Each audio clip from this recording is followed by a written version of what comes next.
count down. So we should start in about 5 minutes' time. Thank you. Not imminently. I need you to get seated now. Thank you. You need to get seated now. We're going to start proceedings. Thank you.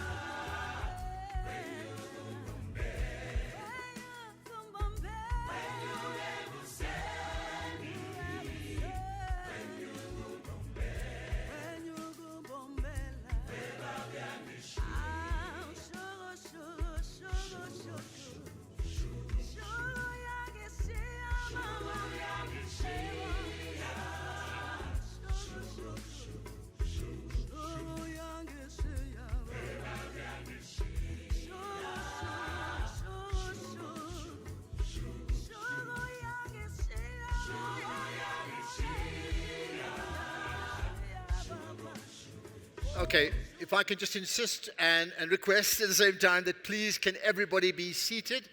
We are starting imminently. If you can all be seated, please. Lots to talk about, I know, but we can catch up during those tea breaks and the extended lunch breaks that will take place. But for now, we need you to be seated so we can get moving. Thank you.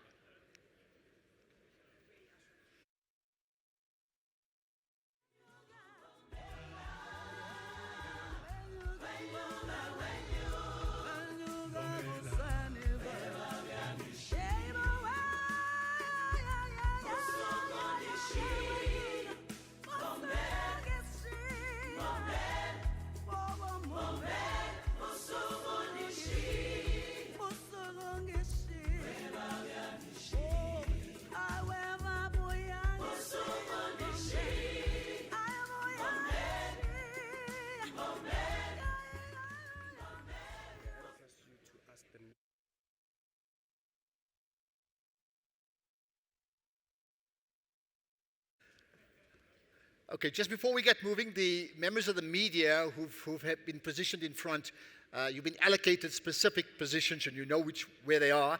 If you can go back to those positions right away, there's no need for you to be right in front, right? Okay, everybody's seated. We're gonna get moving. Yeah? Can I get a thumbs up? Can we go? Absolutely. Thank you. Right. So it's interesting. This morning, when I got here, I used a taxi. And the taxi driver said, "You're very early. Are you off to BRICS?" And I said, "Yes." And he said, "Why?" And I said, "Well, you know, I have a dream. I have a dream that one day my country, South Africa, will become this champion nation." And he said, "Okay, and that means what?" I said, "It means best in class. It means that everything works. Huge growth, no unemployment, no poverty, a sense of equality versus inequality, no crime, great education, fantastic healthcare, great leadership. And that's what I want for my country." So the taxi driver then tells me, "Okay, I get that, but what about the other countries?" So we had this conversation, and I said, "Okay, you have a point. You know, it's one thing wanting my country to be best in class, to be this champion nation. But true champion nations also build other nations into champion nations." So we had this fascinating conversation that took place. And then he said, well, in my conversation, in this one nation helping the other, he asked me a very important question. So he said, "Ashraf, okay, so you want to have this champion nation, so how are you going to get there? And how are we going to ensure that others get there?" So I said, well, I can talk about myself personally. I have a deep sense of my personal purpose in life, and I have a deep sense of whatever my country's national purpose is. And I always try and link my personal purpose to my national purpose, because it's very clear when I succeed, my country succeeds. And vice versa, when South Africa succeeds, then I succeed.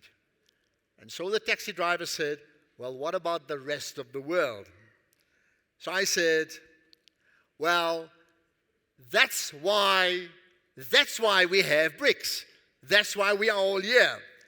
That's why we have Brazil and Russia and India and China and my host nation, South Africa, and these big five of countries that collaborate and co-create, one lifting the other, so that one day these five nations can uplift the world. And if I think about amongst the mission statements of BRICS, this need to restructure the global political, economic, and financial architecture to be more equitable and balanced. And then just yesterday, the South African President Cyril Ramaphosa said, he talked about BRICS as a move towards a more balanced social order.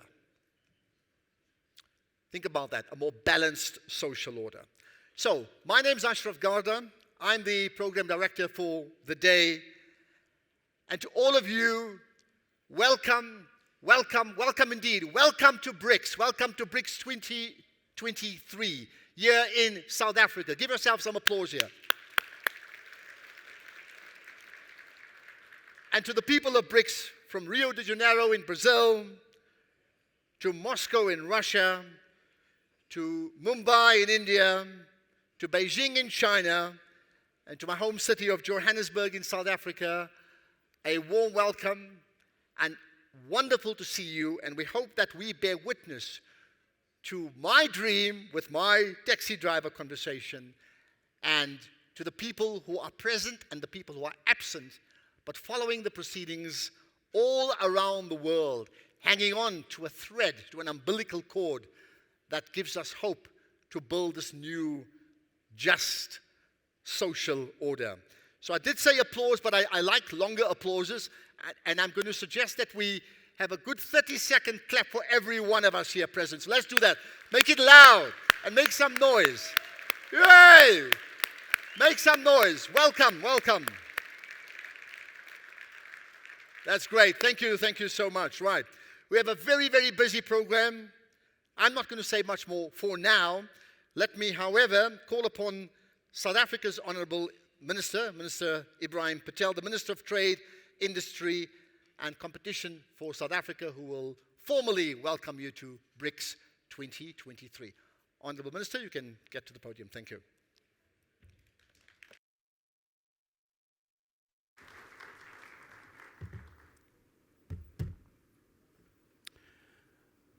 On behalf of the South African government, I wish to warmly welcome you at this BRICS Business Forum on a beautiful late winter's day.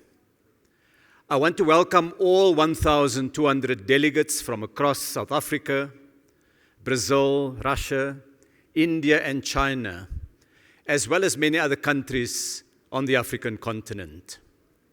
I want to welcome the cabinet members and deputy ministers from South Africa. I welcome our distinguished guests, including the President of the New Development Bank, Ms. Dilma Rousseff, and the Minister of Finance of Brazil, Fernando Haddad. I welcome a dear friend, the Secretary General of the African Continental Free Trade Area, Wamkele Mene, as well as the Minister of Trade from the Republic of Mozambique. I welcome the heads of the respective BRICS Business Council chambers and the inaugural chair of the South African chapter of the BRICS Business Council, Patrice Motsepe.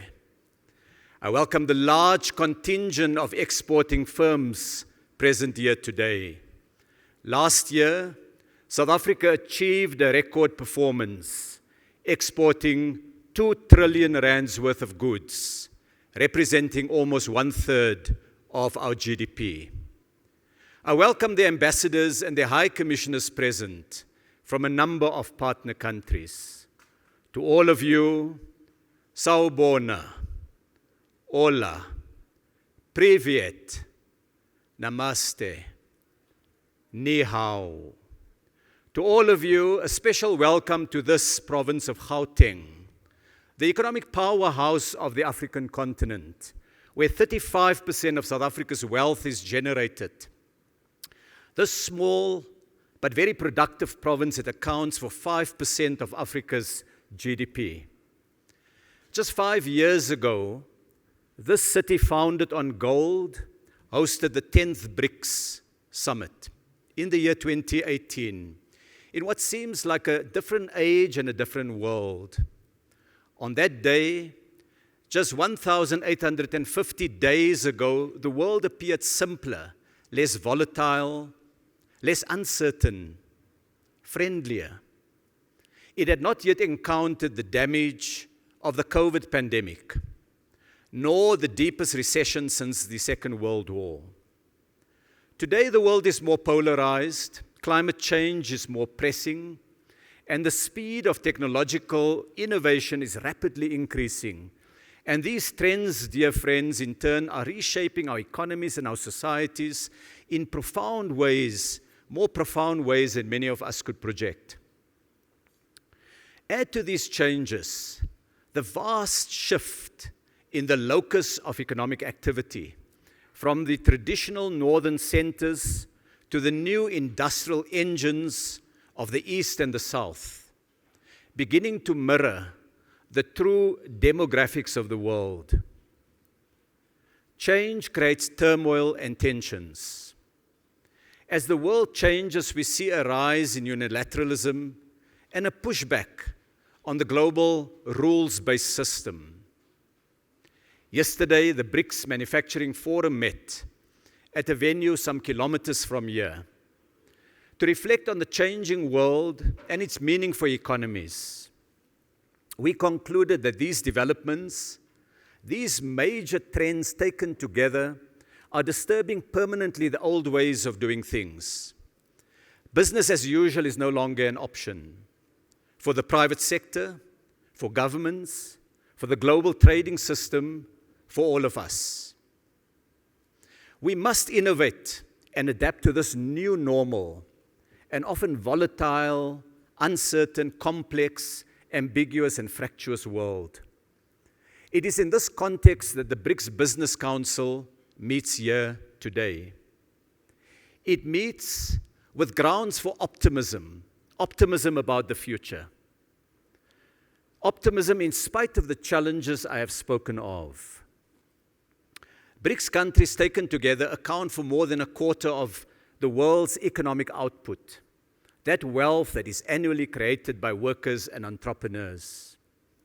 BRICS has built important institutions, like the New Development Bank that drives investment in infrastructure that supports economies and societies.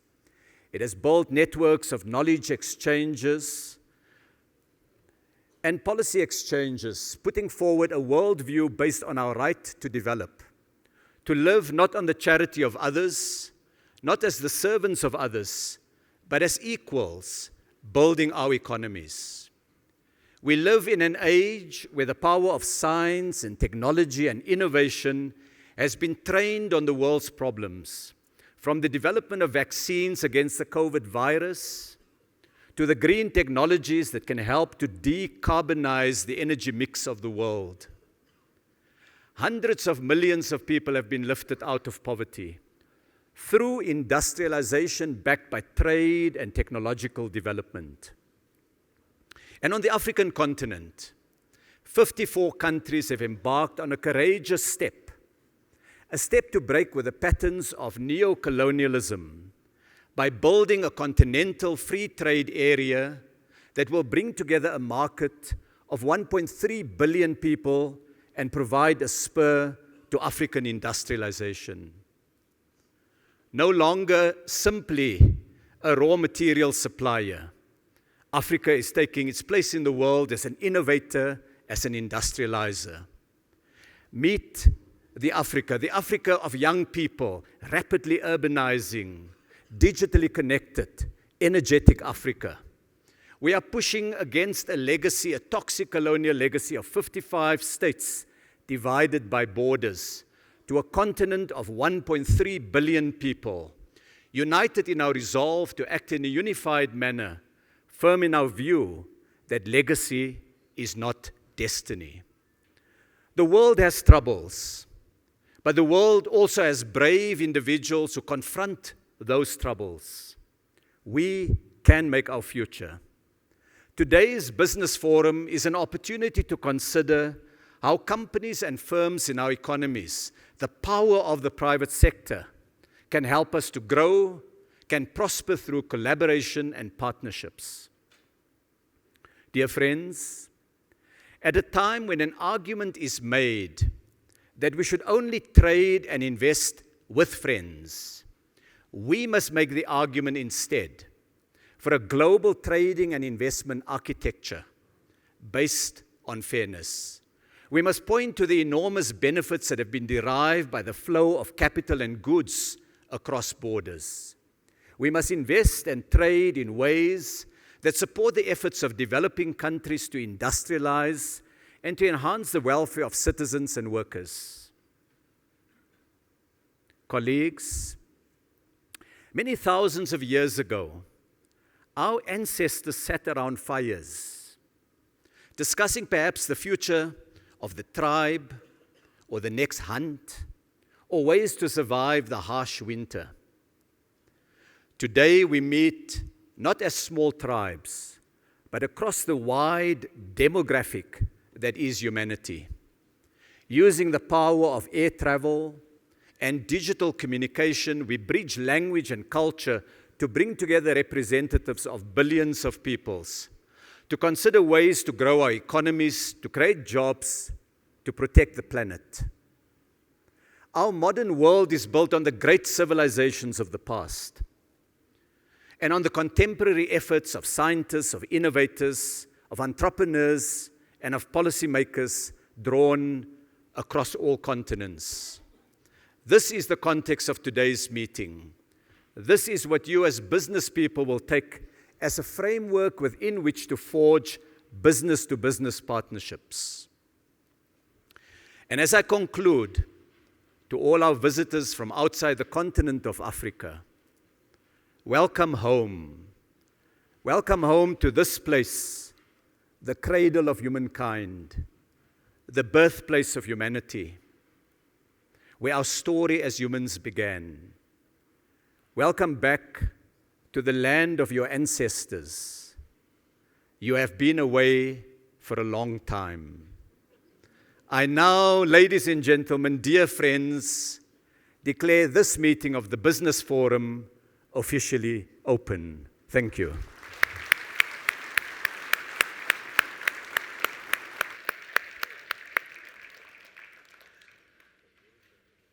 I think I love that end, Minister Ibrahim Patel. Welcome home, because we're all part of, from this cradle of civilization, so welcome.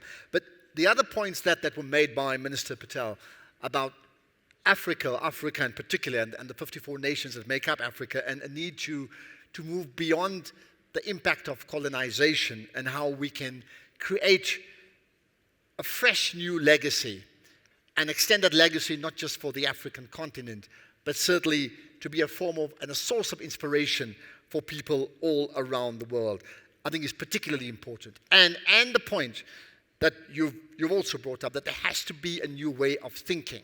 And that fireside chat example that you gave, I think is so poignant, because it's a pretty mild day. We don't need fire. We call it a baula in South Africa. We don't need that now. But the symbolism in the modern world of this fireside chat is exactly what we are now. So all of us are in many ways having this fireside chat right now. And within that fireside chat, like our elders, the elders of Brazil and the elders of Russia and the elders of all the other countries from India to China to South Africa had it in their own fireside chats all those years ago, all those centuries ago. We have the responsibility of doing the same thing, and I trust that is what will emerge coming out of the 3 days that forms part of the BRICS Summit 2023. So I thank you for your time, Honourable Minister Ibrahim Patel, much appreciated. Let's move on then and I'd like to call on now the Honourable Fernando Haddad from Brazil, the Minister of Finance from that country. Thank you and welcome.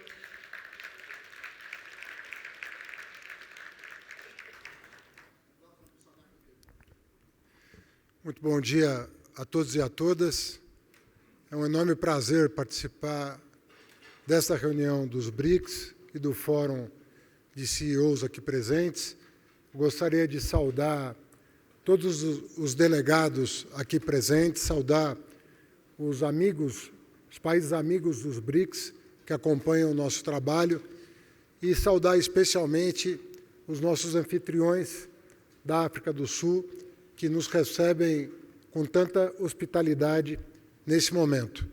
É um prazer muito grande representar o Brasil e, particularmente, falar sobre as perspectivas econômicas e sociais de um ponto de vista da América do Sul e do Brasil em particular.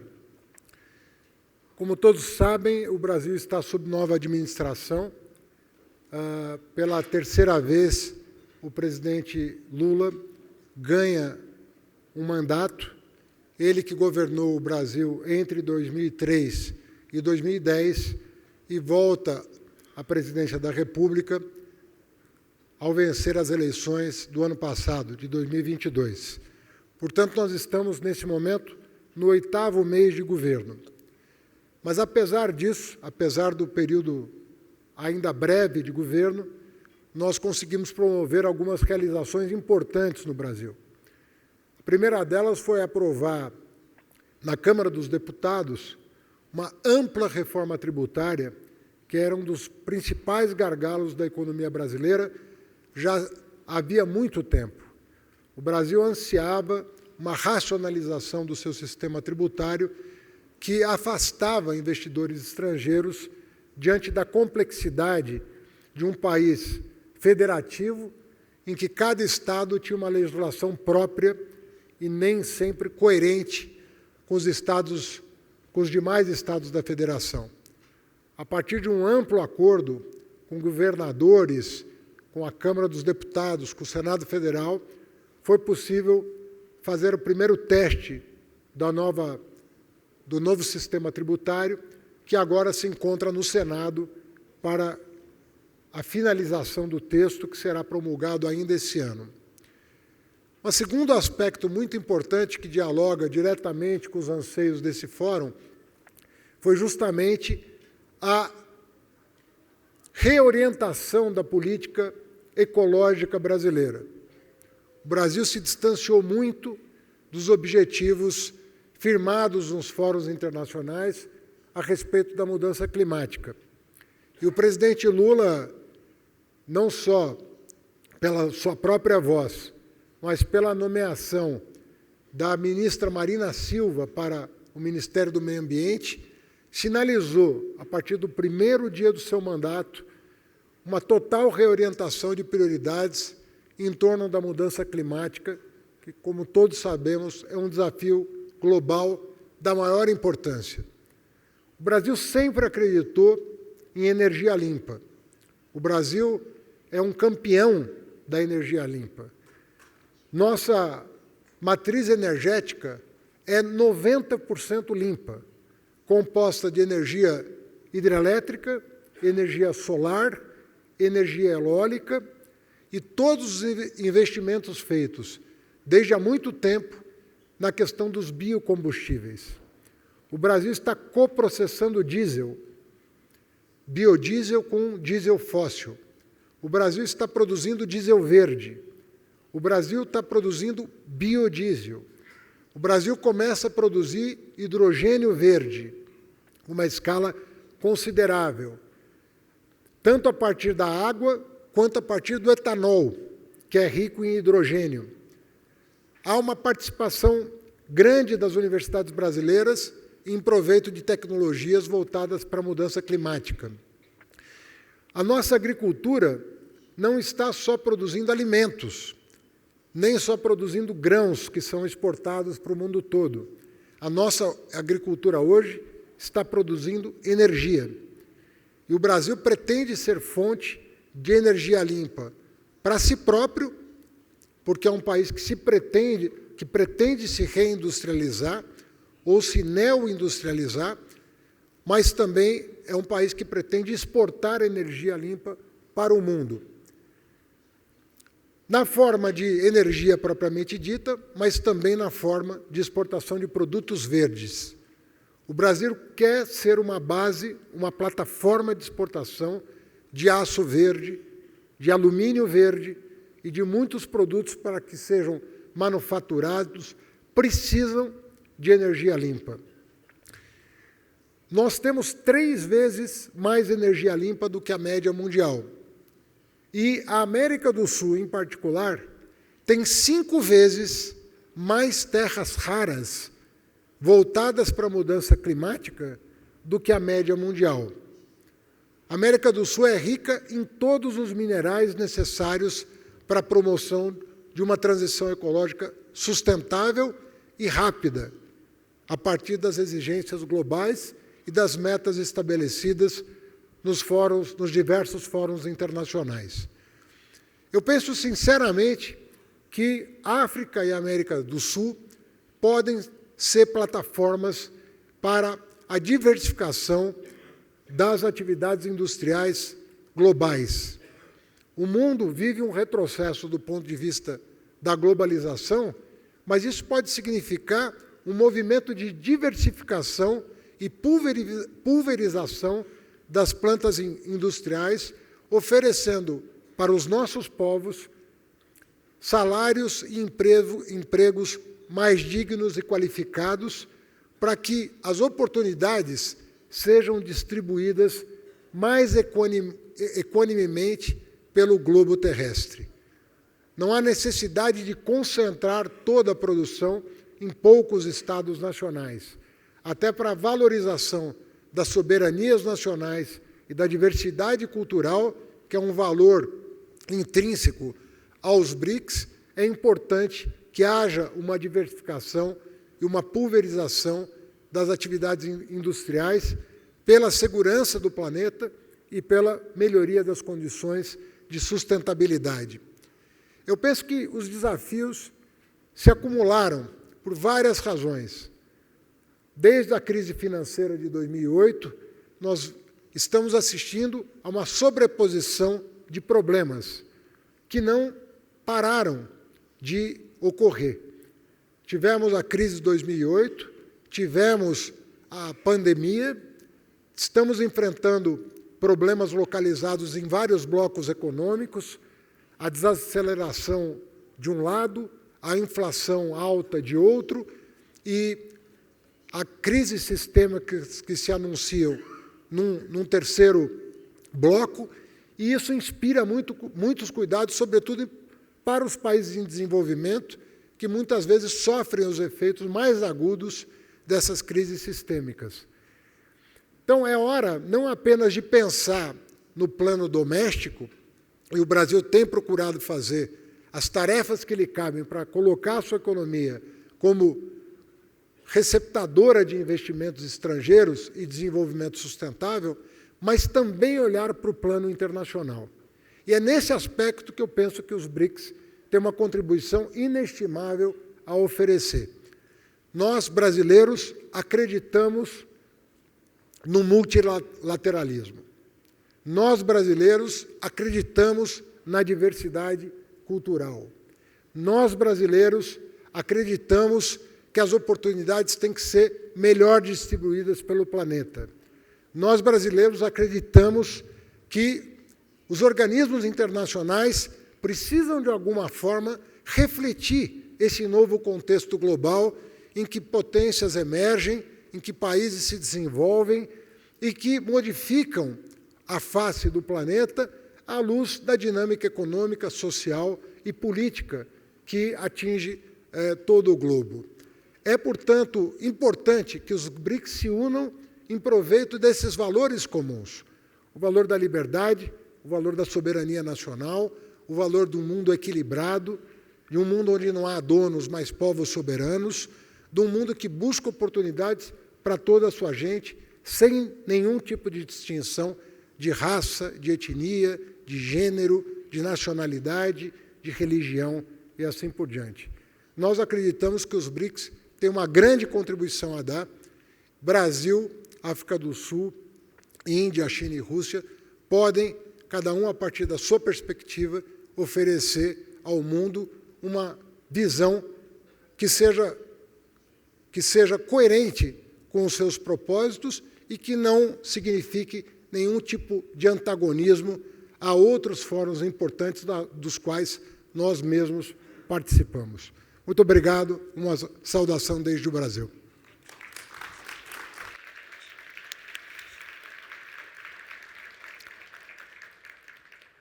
Thank you so much, Honorable Fernando Haddad, the Minister of Finance of Brazil. Appreciate your input. And I think amongst the many things he said, the one thing that stands out for me is the issue of clean energy and the connection between Brazil and South America and the African continent. I think that's particularly important and noted insofar as that is one of the big challenges that the world is facing right now. Now, we'll move on shortly. Let me just say this much and acknowledge the Honorable Minister Ibrahim Patel, who is going to leave now, not forever, just for a short while. He has a meeting with the South Africa Chinese counterparts in that combination. So he'll leave and come back for the leadership session just after lunch. Have I got that right? Okay. So thank you so much for your time, Minister Ibrahim Patel. And we look forward to seeing you in the afternoon session. So the next speaker is via AV video. So I'll draw your attention to the video screens. And I'd like to introduce from India, the Honorable Piyush Goyal, who's the Minister of Commerce and Industry, Consumer Affairs and Food and Public Distribution and Textiles from India. So let me just, this will all be done via video. Thank you very much and enjoy that. A very good morning, ladies and gentlemen, Excellencies, distinguished delegates, colleagues, and representatives from esteemed business organizations. It is indeed a pleasure to participate at the BRICS Business Forum this morning. I am indeed very sorry I could not attend in person due to my engagements at the G20 Trade and Investment Ministers meeting in India. I extend my heartfelt good wishes to the South African presidency for the successful conclusion of the BRICS Trade and Industry Ministers meeting. I sincerely appreciate the commendable efforts invested in forging unity amongst BRIC member countries on pertinent contemporary issues such as WTO reforms, resilient supply chains, digital economy, and MSME collaboration. I am pleased to note the organization of the BRICS exhibition this year. It's worth mentioning here that India had started the inaugural BRICS Trade Fair and Exhibition in 2016. In fact, when COVID-19 struck the world, we were able to organize a virtual trade fair during 2021. These exhibitions provide a platform for direct business engagement, fostering trade and investment growth within BRICS nations.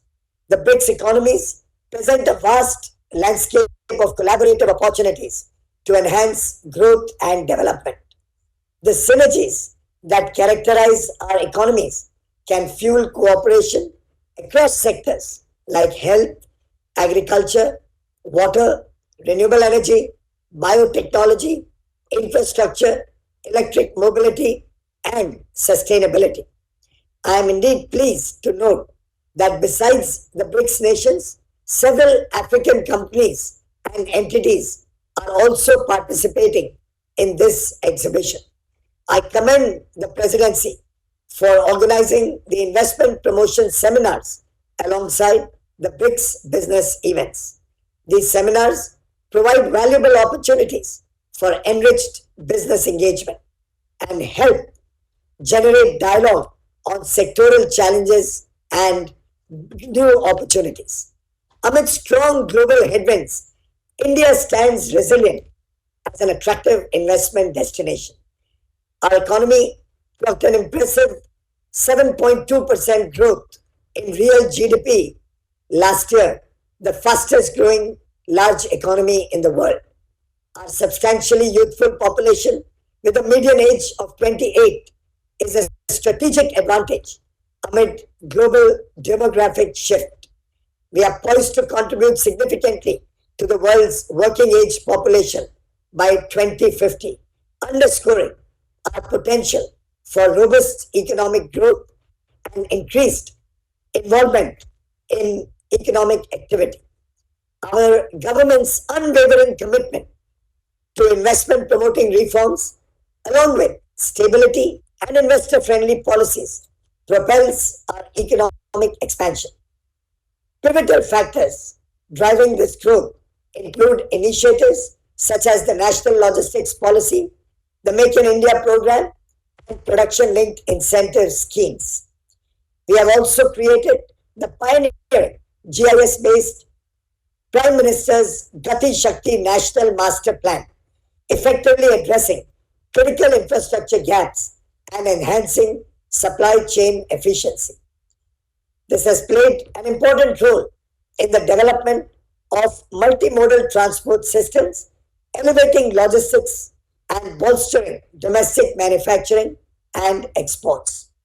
We are transforming our physical infrastructure, most particularly roads and highways, railways, airports, inland waterways, ports, and digital infrastructure to international standards.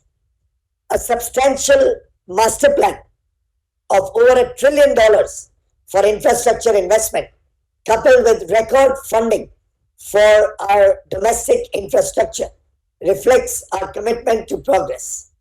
The financing landscape for our infrastructure development is maturing, characterized by private equity, robust regulatory frameworks, competitive debt financing, and innovative financing structures like infrastructure investment trusts. The emergence of Industry 4.0 is ushering in a paradigm shift in business operations.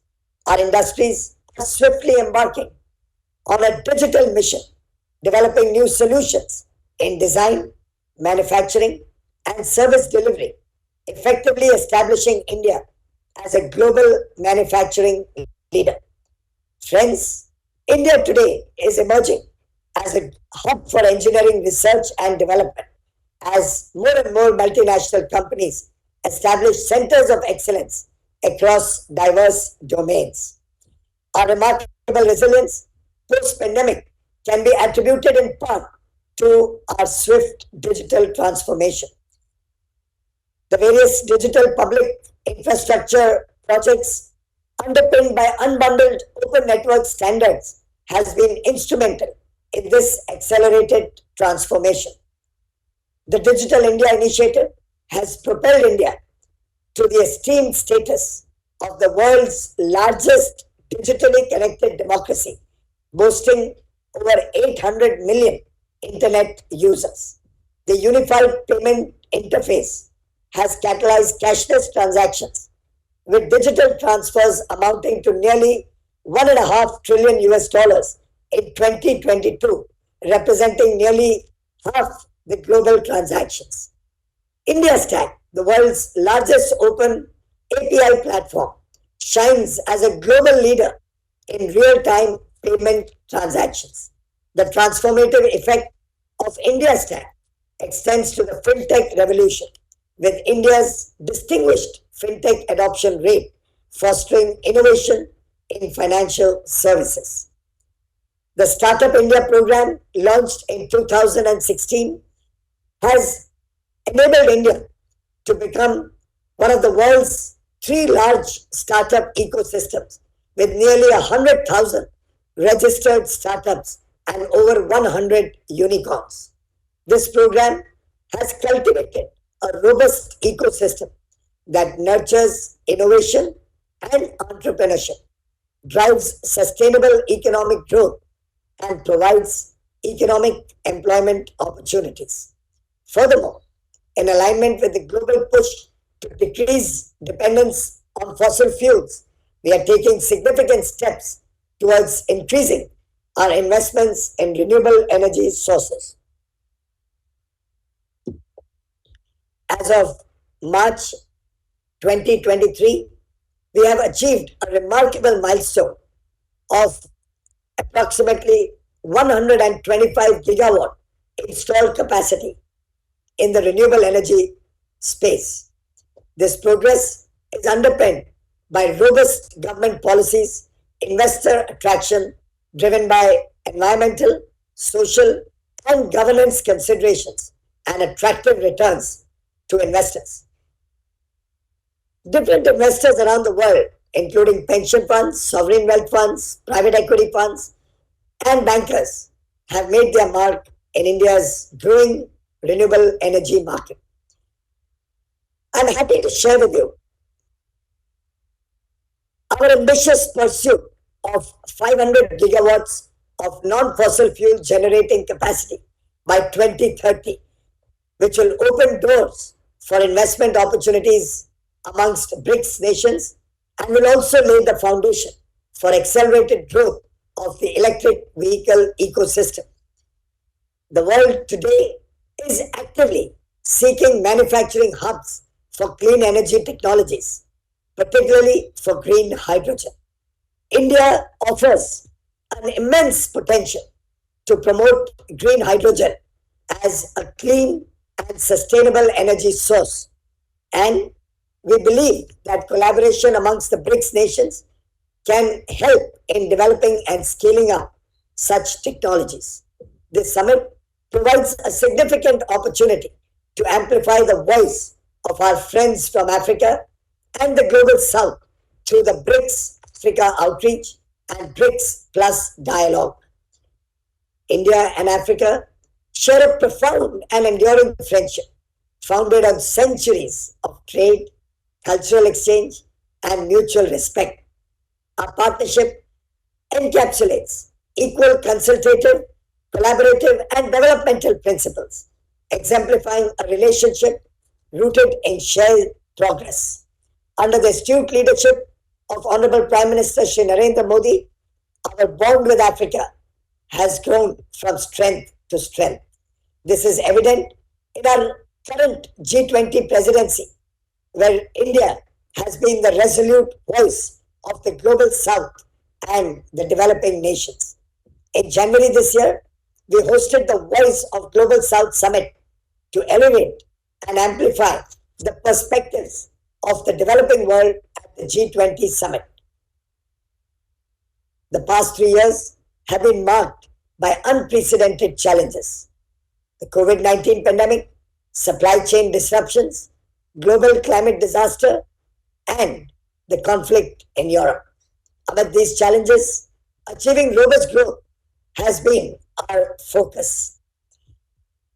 These challenges also presented an opportunity for BRICS nations to collectively address complex issues, keeping the aspirations and needs of the developing world at the forefront.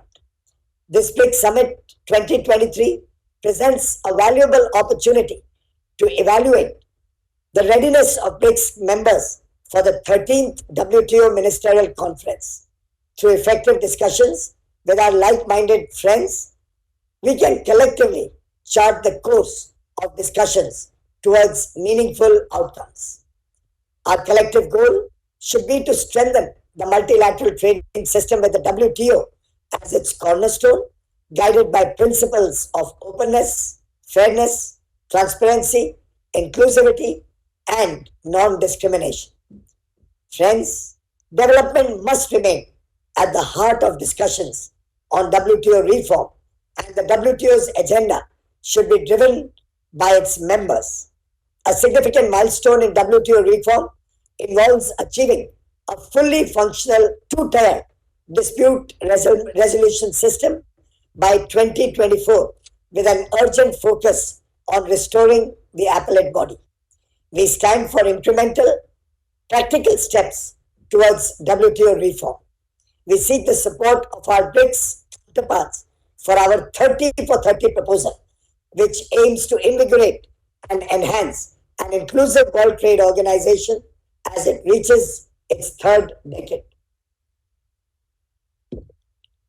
We play an important role in the Committee of Nations as a group of BRICS nations and can actively and constructively contribute to WTO reform. In fact, to further the BRICS initiatives in several areas, India stands committed to work with our partners within the framework of the G20 Trade and Investment Working Group coming up this week. There is immense potential of collaboration amongst us, and we can create and implement new solutions tailored for the needs of tomorrow. With abundant scientific resources and our collective efforts, we can drive innovation and technology. In this context, we have established 25 technology innovation hubs across India, emphasizing greater collaboration with other friends around the world.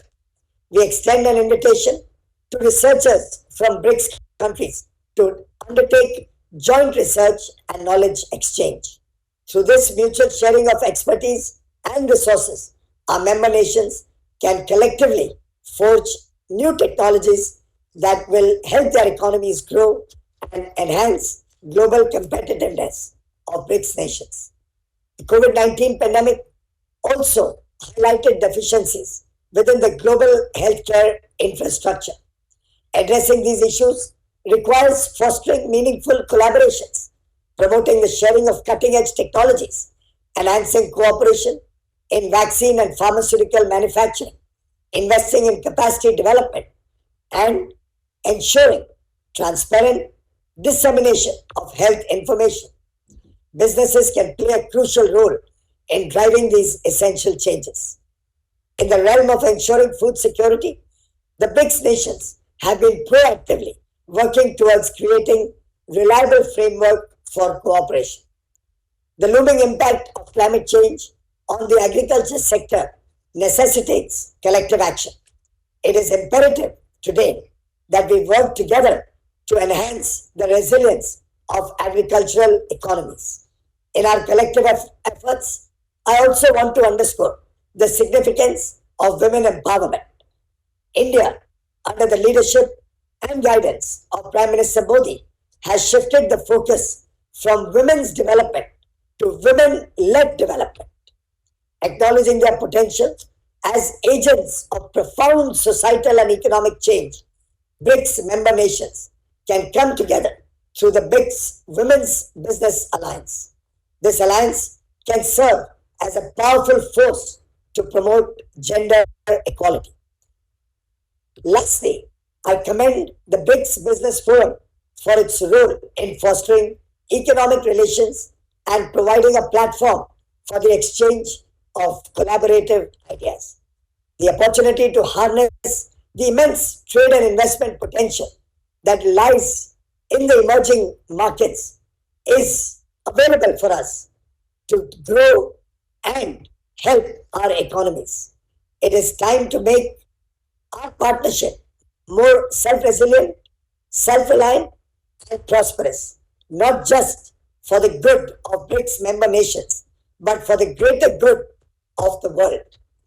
My best wishes to each and every one of you, and my good wishes for the success of the BRICS Business Forum in South Africa with this very, very important theme of making accelerated growth and sustainable development a reality. Thank you.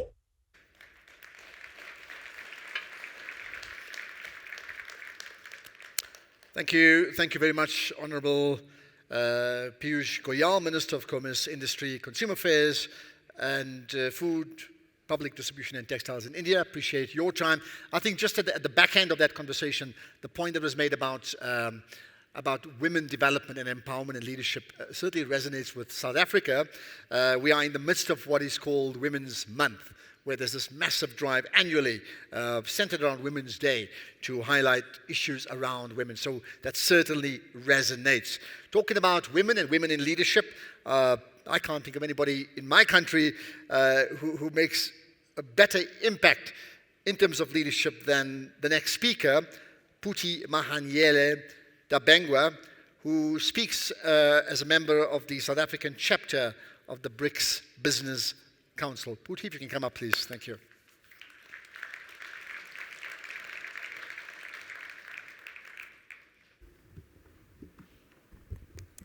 Honourable Ministers, distinguished guests, founding chair of the BRICS Business Council in South Africa, Mr. Patrice Motsepe, ladies and gentlemen, representing business and media, good morning, goeiemorgen, sanibonani, dumelang. We welcome all of you here. Thank you for the kind introduction, Ashraf, and thank you to the ministers for the guiding messages that they have given to us, which will really go a long way in informing and directing our discussions today. Ladies and gentlemen, on behalf of the South Africa BRICS Business Council, I'd like to thank you and welcome you all to this BRICS Business Forum that we are having today. It is undoubtedly a privilege to be amongst all of you from across the BRICS nations and the African continent.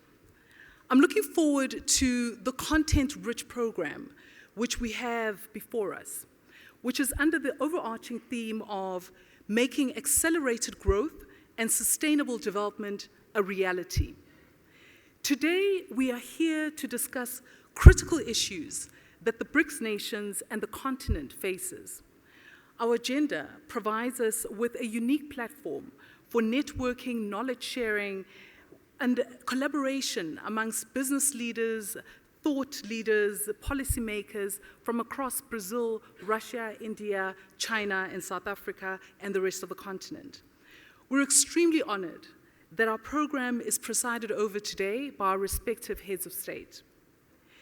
We have curated panels and sessions where we will be having discussions with representations from each of our BRICS nations and the African continent.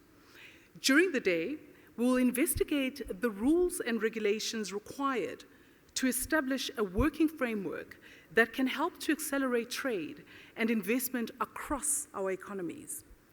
In an increasingly interconnected world, it is important for the BRICS nations to come together to build our economies through strengthening of economic partnerships and unlocking new opportunities of shared and overcoming shared challenges.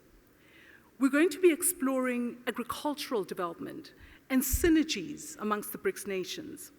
It is important to address the critical issues facing the agricultural sector. Through the promotion of technological advancements, through agricultural finance, knowledge sharing, we can revolutionize the agricultural practices that we currently have and ensure that we have food security for our nations. The other important panel that we'll be discussing today is on the just transition. As we deal with the complexities that our societies are facing, issues around climate issues and societal challenges, these are important issues that will help us to build a pathway to ensuring that we have inclusivity, that we are promoting economic growth, and that we are embracing social equity and building resilient societies that flourish under a sustainable path for all. Then we also have the entrepreneurial opportunities and market access as key enablers for the small and medium-sized entrepreneurs. This is another important conversation. The BRICS grouping's economic might and growth is dependent on the successes of these small and medium-sized enterprises. And so by creating enabling environments where we can ensure that our entrepreneurs have access to the capital that they require, to the market access that they require, and most importantly, favorable policies that will ensure that our entrepreneurs can flourish, is something that is important for our sustained growth. Africa takes center stage today with the African Continental Free Trade Area, which is a key theme on our agenda today. The goal of creating the largest continental free trade area in the world is something that is important for us as BRICS nations. And so from that perspective, this creates an opportunity for BRICS nations to be able to engage with a united Africa. And so we look forward to engagements across the African Continental Free Trade Area. In today's interconnected world, collaboration can help us not only to navigate the many challenges that we continuously face, but also help us to capitalize on opportunities that regularly present themselves. And so by working together, we can harness our collective strengths, leverage our respective expertise, and unlock new avenues for sustainable growth. Undoubtedly, the BRICS nations are at the forefront of technological advancements. And digital transformation is important because by jointly harnessing the power of technology, we can drive efficiencies and create new areas for business growth across our economies. We must prioritize the needs of the most vulnerable, the most marginalized amongst us. We need to ensure that we have inclusive growth and have shared sustainable growth at the core of our collective efforts. So therefore, investing in social infrastructure, whether it be education, healthcare, is important in ensuring that we can uplift our populations and create a brighter future for our generations to come. The recommendations from the 2023 annual report certainly indicate this focus. It was excellent yesterday to listen to the recommendations from the working group chairs who expressed the work that they have been working on across the working groups. And I'm hugely excited by what we'll be seeing coming before us. But I won't say too much because this report will still be presented to the heads of state tomorrow. But I look forward to what will be coming out of that report, because it is one of the proof points that will show that this is not just a talk show. This is actually work that we want to ensure is transitioning to the man in the street in all of our nations. As we go about today's agenda, we must all take time to acknowledge and celebrate our combined economic might and our diverse resources. A driving force in a global economy is who we are. And just to add further context, remember that as the BRICS nations, we account for 25% of international trade. We contribute to over 30% of global GDP. We make up just over 40% of the world's population. And so in conclusion, I encourage you all to make the most of the BRICS Business Forum and to actively engage with one another, share your experiences, and find avenues for international trade, investment, and propose actionable solutions that will shape the future of our nations and the African continent. Throughout our discussions, we must remember that our strengths lie not only in our shared challenges, but they lie in our shared aspirations. We must collaborate, exchange ideas, and learn from each other's experiences. By working together, we can create an environment that promotes a sustainable development and unleashes transformative power of our BRIC nations and the African continent. Finally, as you go about shaping this BRICS Business Forum, I leave you with a well-known quote from President Nelson Mandela. "It is in your hands to make a better world for all who live in it." Thank you. Thank you. Thank you. Thank you very much, Phuthi Mahanyele Dabengwa, speaking on behalf of the South African chapter of the BRICS Business Council. I mean, you said so much. Lots of debate will come through with the moderated sessions later on. But I mean, that point about the potential in terms of the largest free trade area in the world being discussed now and being put together, and to ensure that that will impact the world big time, I think that certainly excites me. So we pray that will happen. And your last quote from our former President Nelson Mandela about "it is in your hands," I think is telling, because it is certainly in the hands of the leadership of all the BRICS leaders themselves. Let's move on then now to the first of the moderated sessions, and that's around collaboration and cooperation, which I think is a necessary segue, just brilliant. I'd like to call upon Nozipho Shabalala as the moderator, who will then introduce the panel herself. Thank you. There we are. Let me just tell you, Nozipho is the CEO of the Conversation Strategist, and of course I know you, but I love the fact your quote about why you do what you do, you know, helping smart people have simple conversations that make the world a better place. So we're looking forward to your simple conversations with smart people that will hopefully change the world. I'll leave it over to you. Thank you, Nazim. Thank you so much, Ashraf.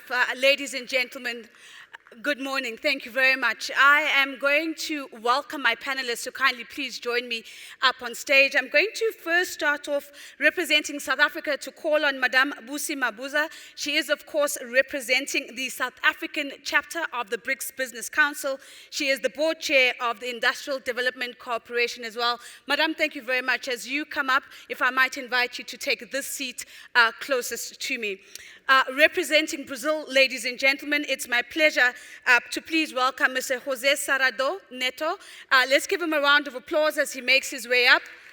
He is, of course, the chair of the BRICS Business Council in looking at the Brazil chapter. Thank you very much, sir. Ladies and gentlemen, for Russia now, we are calling on the chair of the BRICS Business Council for Russia, and that's Mr. Sergei Katryan. Let's give Mr. Sergei a big round of applause, please. Making our way to India now, welcoming the chair of the BRICS Business Council there, and also chairman of Apollo Tyres. Please help me welcome Mr. Onkar Kanwar onto stage, please. Thank you very much, sir. If I might give you a seat there. And closing off our panel is Mr. Zhang Shuagang. He is the vice chairman of the China Council for the Promotion of International Trade. Let's give him a round of applause, please. Now, ladies and gentlemen, this panel discussion is really about calling on the chairs of the different BRICS Business Council chapters to give us progress around key agenda items where they have been intentionally collaborating, coordinating with the view to strengthen economic ties and the view to unlock trade and investment. So this really is a short, sharp conversation that looks at what progress have we made? With that in mind, Madame Mabuza, let me start the conversation with you. We heard Madame Mahanyele Dabengwa saying, Africa takes center stage. The theme this year is BRICS in Africa. The question to you is, how has BRICS unlocked trade and investment opportunities for Africa within the bloc? And perhaps you might like to comment on the role of South Africa in facilitating these opportunities. Nozipho, thank you so much for the opportunity. I hope I'm audible. So first of all, the opportunity ahead is actually much bigger. That's why this conversation here at the moment is very important. So in terms of where we've come from, in 2000, I was looking at the statistics, the BRIC nations, so excluding South Africa, of course, joined in 2010 and attended our first summit in 2011. In 2000, BRIC accounted for 7% of global trade. Right. You did hear from Puti at the moment, BRICS accounts for going on to 30% of global trade. Intra-BRICS trade has grown by, in the past 10 years, an average annual rate of 7% or over 7%. These are very compelling numbers. However, for me, the even more important success of the BRICS formation, especially over the past 10 years, has been that we have now created a model for the world that moves us away from an extractive approach in terms of economic engagement towards a collaborative approach where we can all benefit. And why this is important for the African continent, we have the resources in abundance still in our continent, be it the human capital in terms of the youth that we have, be it in terms of the mineral resources, or other natural resources.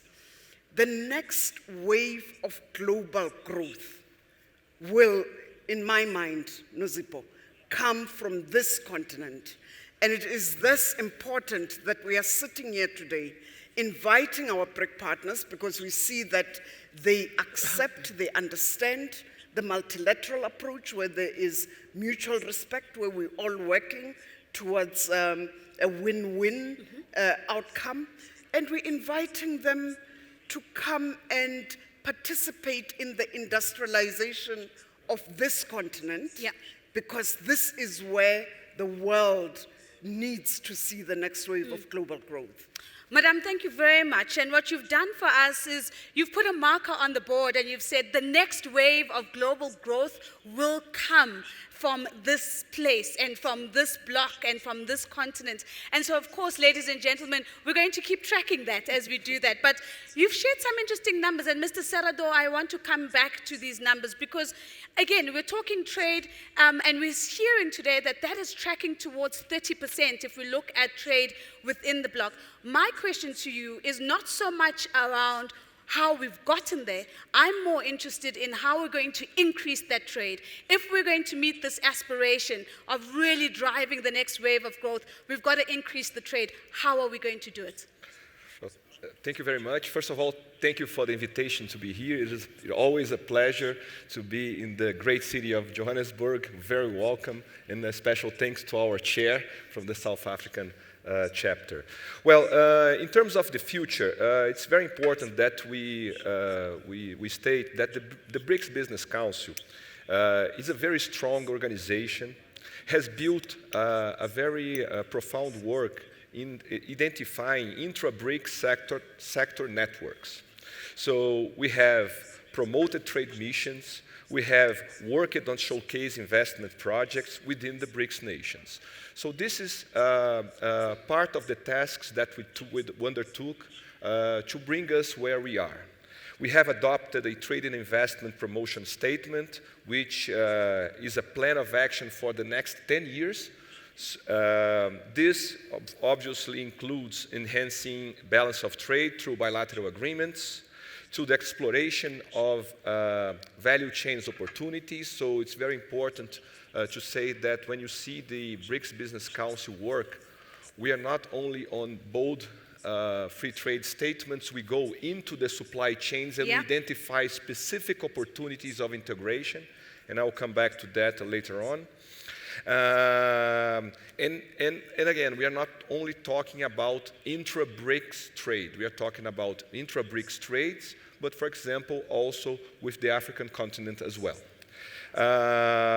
We are also developing a BRICS calendar for trade and investment promotional events, because we understand that the B2B work that is undertaken under these environments are extraordinary in terms of promoting business and investments. And just to give one example of the sectorial issues that we've been discussing, I don't want to give any spoilers on the recommendations to the head of states, but taking the field that we work at Embraer, we have proposed what we call an airlift strategy.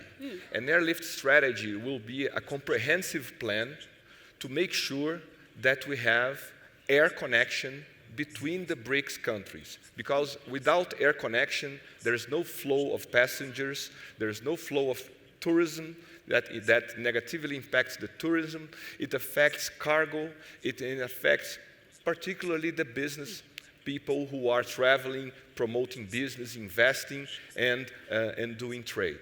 So this is a comprehensive plan, and we are going to drill down the problem into identifying inclusive city pairs that could be served by regular flights to foster that strategy. So that's just an example trying to respond to your questions on what we foresee without having any spoilers on the recommendations to the head of states. No, you've done a fantastic job, Mr. Sarado. No spoilers, but certainly very good news for all of us as we're listening in, really ensuring that there is a connection amongst the BRICS member states, which I think is fantastic.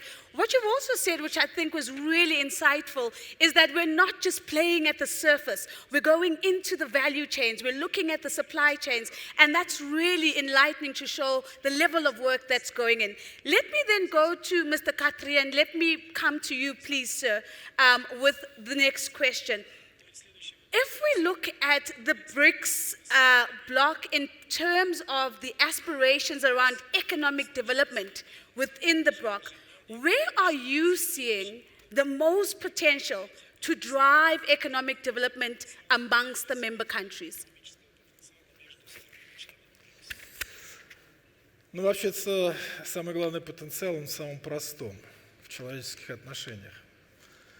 10 лет назад я не мог себе представить даже, что встречу людей с самых разных концов нашей планеты, которые станут моими друзьями, партнерами по дискуссиям, по тому, что мы делаем в рамках БРИКС. Вот рядом со мной сидит Анвар Канвар, во втором ряду сидит господин Мацепа. Это те люди, с которыми мы 10 лет назад подписывали учреждение делового совета БРИКС. Ну, как вы видите, отношения наши сохранились, они просто сохранились. Я уверен в этих людях. Надеюсь, что они также уверены во мне, что на любой вопрос, на любую просьбу каждый из нас откликнется. Это маленький пример из того, что мы пытаемся вместе все создавать. Прежде всего, человеческие отношения. Они идут на разных уровнях. Это президенты стран, премьер-министры, министры, рабочие группы, наши форумы, выставки, конгрессы. Это возможность общаться с друг другом. Это возможность надеяться, посмотреть в глаза и знать, что ты с этим человеком можешь вести дискуссию, можешь работать над решением самых разных вопросов. У нас могут быть разные точки зрения, разные взгляды на решение разных проблем, но это возможность честно, открыто говорить. И я считаю, что это главный потенциал. Если говорить об экономике, ну вот моя подруга, она уже сказала о том, что мы к 30 году достигнем, надеемся, достигнем 30% мирового ВВП. А вообще в прогнозах экспертов к 50 году страны БРИКС в мировом ВВП будут доминировать, причем абсолютно. Это будет абсолютно другая картина.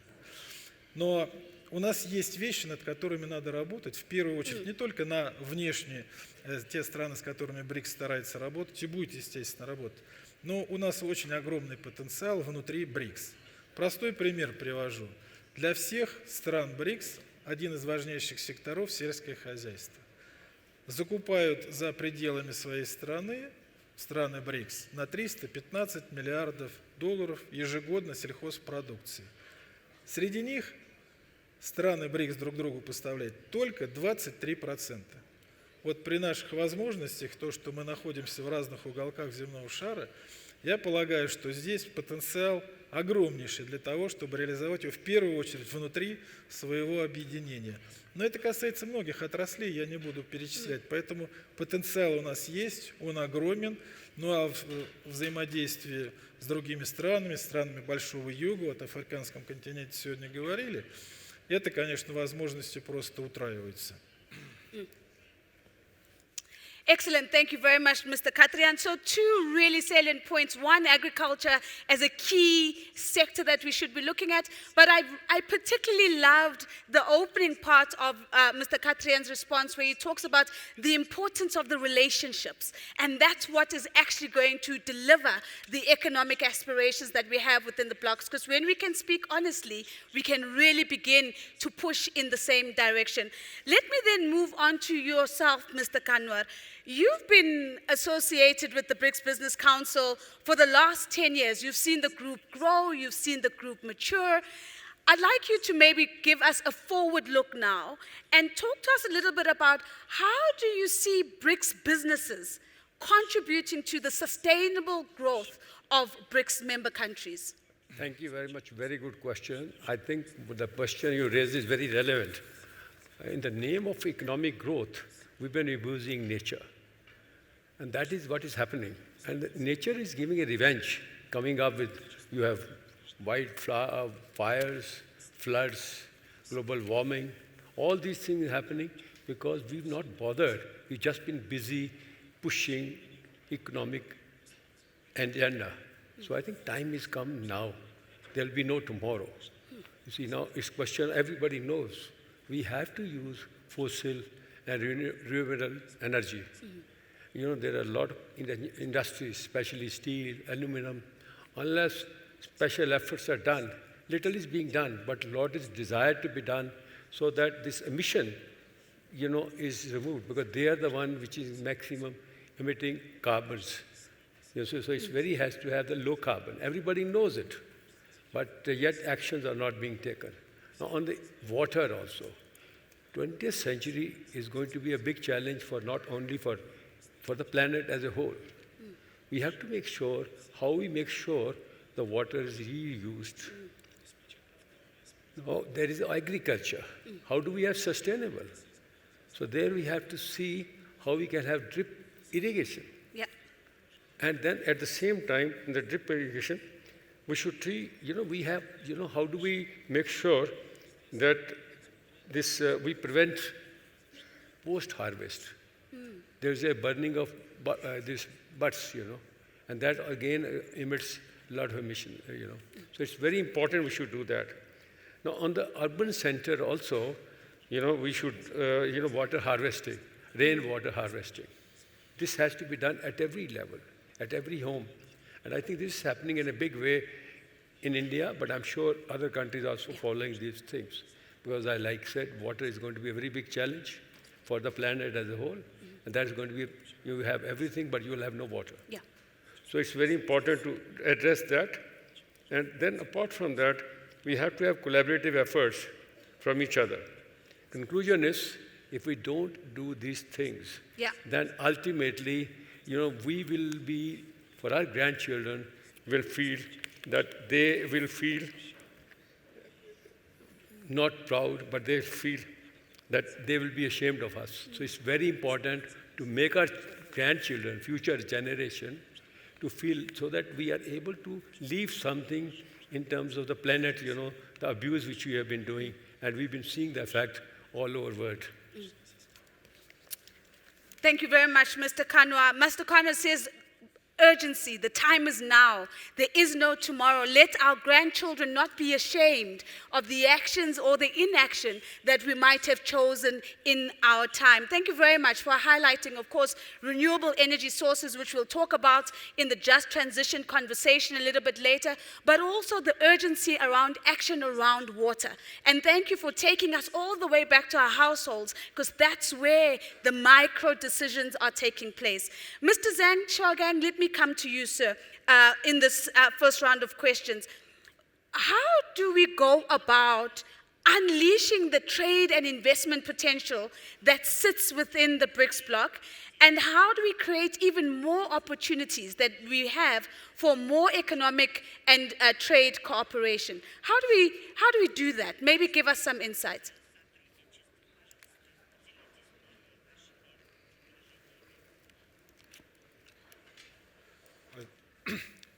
Thank you very much for your question. First of all, I would like to join my previous panelists in thanking you for inviting me to be here to attend this very important discussion. To answer your question, I would like to say, as a lot of panelists and also the minute mentioned that the BRIC countries enjoy a very powerful economic weight in this world. We account for nearly 40% of total population and account for 25% of the GDP and also nearly 20% of global trade, which already demonstrate the strength of BRICS countries in this world. And I would also like to say, since its inception, the trade and investment cooperation has always been in the core of our collaboration. And after the pandemic, I believe it is the right time for us to think about how to redirect our direction for the future collaboration. I think maybe three issues we need to pay more attention. The first issue is the policy coordination. You know, we are the emerging market, we are the emerging economies, we are the representatives of developing world. I think we need to have some kind of better policy coordination so that we can make our voice wider, louder, and also we can always generate the synergy. So along this line, I believe something like to keep our market open, to support the trade and investment liberalization and facilitation, to support the multilateral trading system embodied by the WTO, to fight against the protectionism, so on and so forth. Those are the very important policy elements. If we can always keep mind for those policy elements, I think we can ensure we will move in the same, similar, and the right direction. So this is the first point I want to highlight. The second point is the practical cooperation. And actually, from the very beginning, the BRIC countries always organize a lot of business events on a yearly basis. Even for the last year, we organized a lot of trade fairs, investment promotion event, and also the business forum, like this one. So I believe those practical activities have proven very effective, and it's warmly welcomed by our business people because our business people can find trade opportunity to find their investment partner for their future collaboration. So I think those sort of, although it's very traditional, but it is very useful. We have to keep the momentum for those pragmatic activity among the BRIC countries. And if we can invite more, for example, our African country, African friend, to take part in further, that would be wonderful. Yeah. And the third point, I think, is that maybe it is the right time for us to consider to elevate our institutional cooperation. Why I mention this point? Because when I moved into this meeting hall, I heard a lot of terminology about African free trade area. Yeah. And I think the free trade arrangement, it is a very modern, very powerful trade and investment mechanism which can remove all the trade and investment barrier and provide the institutional guarantee for our future trade and investment cooperation. It's going to be a very useful mechanism for us to upgrade our cooperation, the BRICS cooperation for the next generation. Maybe that's still a long-term issue. However, I think it is right time after the pandemic for us to consider this option in a more positive manner so that we can make this as a future policy option. And I believe if we can have the BRIC FTA available, we will have a new look of BRIC cooperation, and we will create a new economic landscape for the world economic structure. So those are my comments. Thank you. Thank you very much, Mr. Gauteng. So 3 very practical insights: policy coordination, practical cooperation, and more of it, because we're seeing this already, but also institutional collaboration. Madam Mabuza, one of the things that Mr. Gauteng speaks about is the opportunity that can be unlocked when the bloc and the economic zone that is the African Continental Free Trade Area comes closer together more deliberately. Should that happen successfully, now that we know that the economic zone has been operationalized, in your view, How does that get us closer to the aspiration that you painted for us, which is, of course, to make sure that the next wave of economic growth is from here? Nozipho, if you start by looking at the intra-trade within ourselves in the continent alone, the opportunity there is absolutely amazing. We need, of course, to focus on the infrastructure, because without the infrastructure, we will keep dreaming about the trade within ourselves in the continent, but we won't be able to get the goods to each other. We won't be able to get the services to each other. People-to-people interactions, absolutely critical, as my colleagues have already indicated. And there are policy measures that we need in order to enable more of that people-to-people interaction.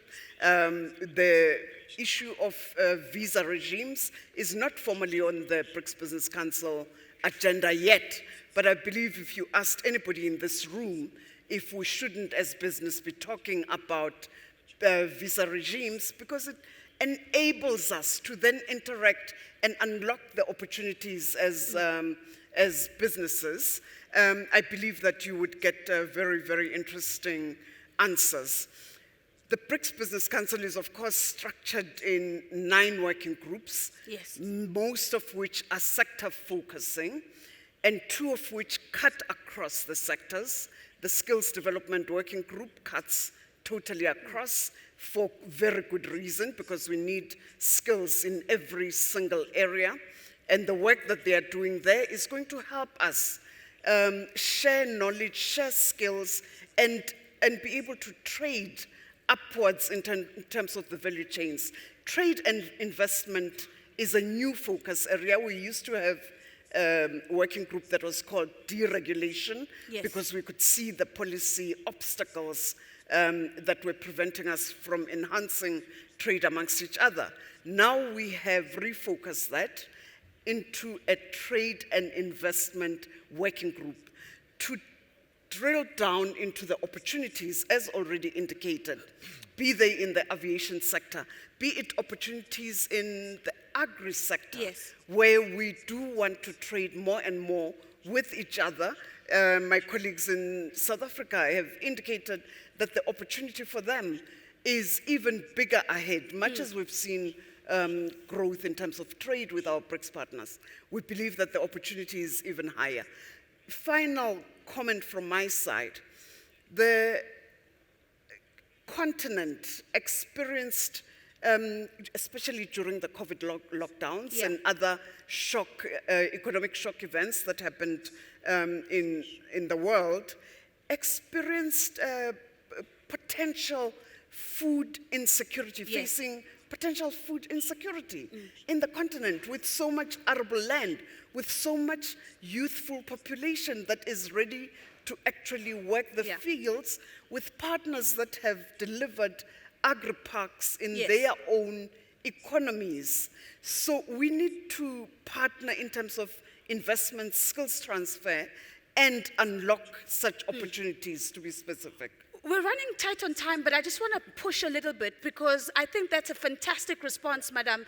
How do we do all of that and not leave SMEs behind? Can you give me a quick comment on that? We can't leave small, medium enterprises behind, because the nature of our economies is that they are driven by small, medium enterprises. And in fact, if you're looking for job creation, you need SMMEs at the center of your strategies. And I'm actually quite excited that in our working groups we have businesses, large and small, collaborating on these opportunities. That's how economic growth is fostered.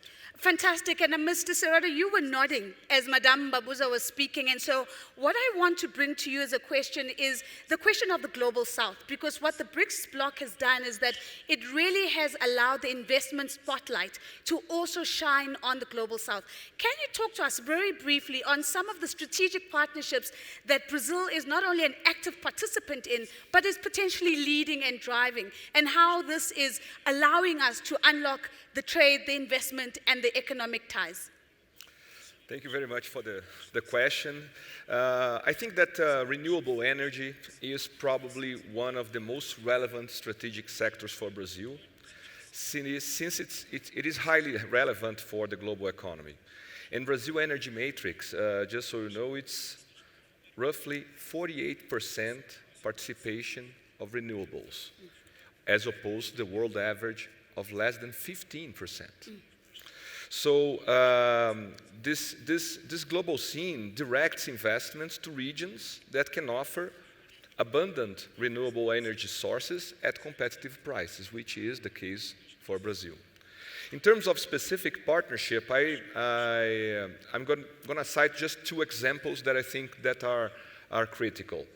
One is in the energy sector, the recently announced collaboration with the Chinese State Grid Investment Corporation with Brazil, with the Porto of Açu, in the study of viability of producing offshore wind energy, solar energy, blue and green hydrogen in Brazil. So this is one clear example of a partnership between two BRICS countries. This was announced during the recent trip from President Lula to Beijing earlier this year.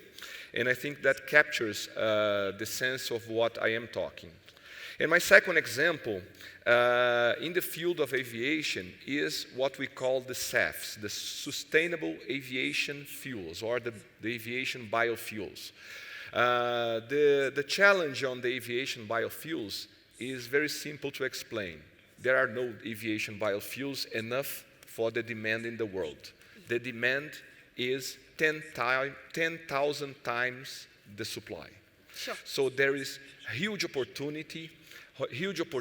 Brazil is working hard, not only in the industry. Embraer is developing technologies, not only on SAFs, but also on electric and hydrogen-powered vehicles, but also on the production of SAFs in Brazil. So this is another example on the Global South cooperation of something that will only grow and will present a lot of opportunities of investments into Brazil.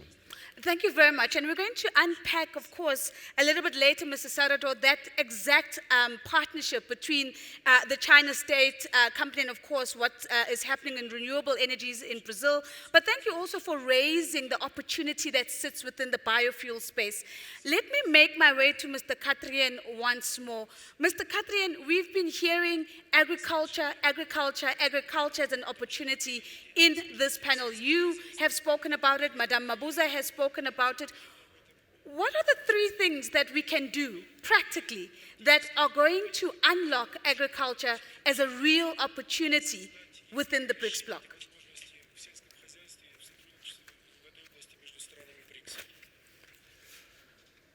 Ну, как и в любой другой сфере, первое – это, конечно, финансы. Надо создать систему, которая позволит вести взаиморасчеты и внутри БРИКС, и со странами Большого Юга. Мы об этом говорили совсем недавно, несколько месяцев назад, 2 месяца назад, у нас проходил форум «Россия и Африка» в Санкт-Петербурге. И там как раз говорили о том, какие возможности есть для того, чтобы как раз в области сельского хозяйства, в области продовольственной безопасности для стран африканского континента необходимо создать. Ну и первый вопрос, конечно, тоже возникающий у всех, это вопрос финансирования, соответственно, страхования. Второй вопрос, о котором уже сказали, это вопрос доставки, то есть инфраструктуры. Вопросы, связанные с перемещением грузов, ну, в том числе на страны африканского континента. Но это касается, кстати говоря, и нашей внутренней торговли, я имею в виду внутри нашей пятерки. Это, естественно, вопросы, которые связаны, ну, то, что связано с финансированием, это рейтингование, создание или рейтингового агентства, или союза рейтинговых агентств, там, скажем, у нас дискуссия на эту тему продолжается. Тогда это будет возможности первые два вопроса, которые нужно решить: финансы, инфраструктура. Но и мы в дискуссии, когда в Санкт-Петербурге с нашими африканскими коллегами вели ее, понимали и они, и мы, что это вопрос взаимный. Невозможно сидеть, ждать, там, ну, условно говоря, в России, что кто-то на африканском континенте для тебя построит порт, проведет железную дорогу, чтобы ты туда привез зерно, и кто-то там его забрал. Понятно, что если есть интерес с нашей стороны продать это зерно, есть интерес с той стороны это зерно приобрести, то это совместная работа для того, чтобы создать инфраструктуру для перемещения этих грузов. И разговор все время шел о том, что мы должны на равных работать с нашими коллегами с Большого Юга для того, чтобы создавать возможности, в том числе и в направлении сельского хозяйства, хотя, естественно, это не единственное направление, не единственная возможность. Mr. Katrian, that's excellent. Finance, insurance, and infrastructure, it's a clear roadmap in terms of what needs to be done. Mr. Kanwar, let me bring the question of the success that we've seen in India in terms of digitization, empowering your own citizens. How do you think trade digitization can be promoted? And how do we use some of these digital economy tools to really bring SMEs closer into the BRICS bloc? I think you raised a very valid point. You see, one has to create a digital infrastructure. What we have done in India is we created a digital infrastructure so that we could give the last mile delivery. What was happening was in the urban areas, it would not reach the last miles.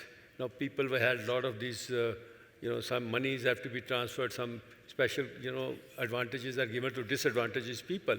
Now this had to be done. Earlier, by physical method, we were finding there's a lot of leakage. Now what has happened is in one go, you have been able to establish their banking account through digital infrastructure. You can go to, this in the Guinea books record that in 1 week, 19,000 accounts were opened through digital in the villages, which are not easily reachable. So this is again a revolution. Similarly, you see, in India today, you can go to any small, taxi or a small two-wheeler rickshaw. Everything is on digital. You can make any kind of payment on the digital basis. Go to a small shop. It has taken really a change in the country. I mean, small person who never knew anything else, during the COVID time, I think India has taken a real stride. Today, I think we are more digitally connected than anything else because the broadband has been provided in the villages. And the process, once you create the digital infrastructure, it's easier for them to access. Yeah. So today in the villages it's happening, which was not there.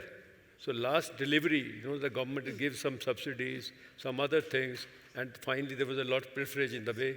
So now they're going directly. Government has opened a bank accounts for each of them. So this is really, I think we can leverage that because I think this is the need of the hour for countries, all our BRIC countries, because they also have a lot of urban areas, so rural areas. So they need to see how they can be connected. And that will be done only by broadband and creating a basic, digital infrastructure. Yeah.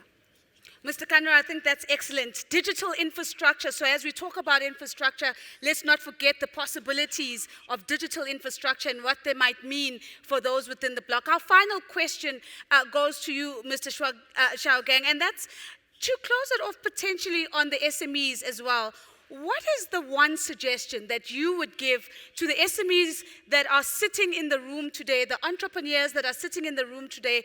How do they go about capturing the opportunity that sits within BRICS? Now, very good question, because in the digital, sorry, just to Mr. Gauteng. Thank you very much, sir. Please go ahead.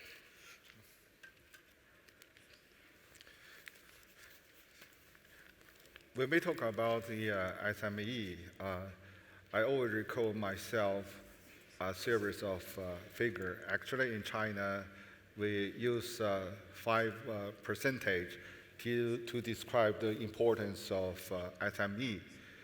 In China, SME account for 50% of our taxation, 60% of our national GDP, 70% of our innovation, 80% of our employment, and 90% of the total number of companies. So we can see the importance of SME in our economic life, and actually they are also the backbone of our economy. However, the SME are very diversified. They cover almost all the blood tube of our body. So it's really very hard for us to give a single answer to allow the flourish of the SME. And number one, if I want to advise our SME entrepreneurs, they have to have a better understanding of themselves. What are their strengths and which area they think they have power to develop, to explore. This is the very important element. They have to recognize themselves, not us. You know, we have a lot of unicorn. Maybe at the very beginning, they don't know what they are supposed to do. However, after market research and also compare with their relative advantage, they finally eventually determine their future direction. I think this is a very important point for us to bear in mind. And at the same time, and I think the government support are very important because they are young, they are small, and they need more assistance from the policy perspective. And I believe there are a number of things for the government to do. Number one, we should to create an enabling economic business environment for the small business to develop. For example, a freer tax policy, relaxed policy for land use, for recruitment, or something like this. And also, I believe what is also important is the training. You know, to provide a variety of training opportunities so that to allow our small and medium business people to get acquainted with the world they are living and to find their own position. Yeah. And at the same time, and I think some encouraging policy are very important for them. I'm conscious of this time, so I think there are a lot of things to do. We need to combine what we can supply with exactly what SME are needing right now. So I will end here. Thank you so much.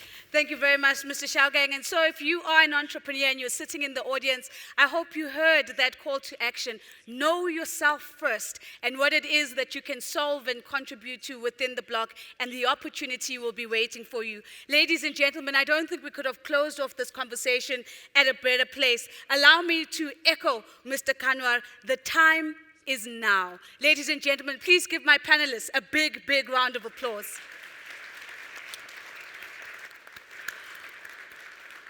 We're going to make our way off stage, and Ashraf is going to magically appear once again, and we're going to walk off this way. Thank you so much. There we are. Let's give them some applause, please. Thank you, Nozi. Thanks for that.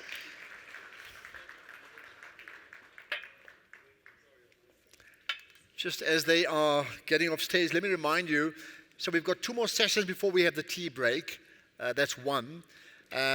Number 2, if you want to download any of the conversations already, there are the QR codes which you can pick up from the screens on the sides there, but many of you have access to it, I think even where you are seated. So there are QR codes available for all of those things, right? Okay.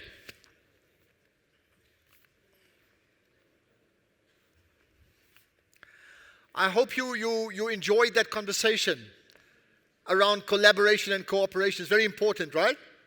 Yeah? Okay. Let's now talk about something I think that's particularly important, which is the issue of agriculture. And agriculture in focus in relation to BRICS. And you know, the issues of sustainable development around agriculture, I think, is absolutely critical. So we, as always, have 5 panelists, and I'm going to call upon them. Firstly, from South Africa, Wandile Sitlobo, who's the chairperson of the Agro Business Working Group. Wandile, if you can come up, please, and applause for him. Thank you. And you take the first seat there, yeah. In always, we seated across South Africa and then the rest of the nations, right.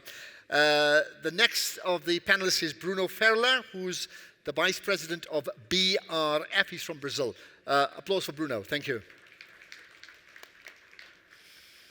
Let's do that. Thank you. You were saying you've been here, what, 12 times or something like that? Yeah, about that. He's a citizen of South Africa, so I gather, in some form or the other.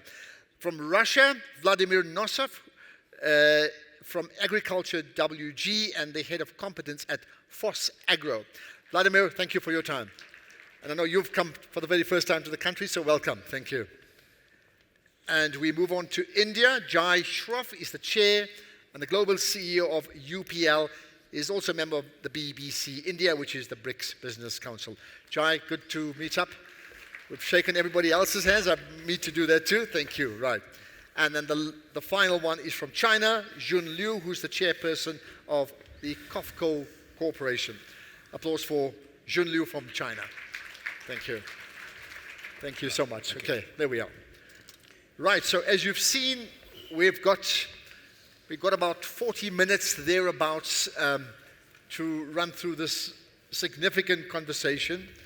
I'm going to start in order with all of you here, starting with my South African colleague.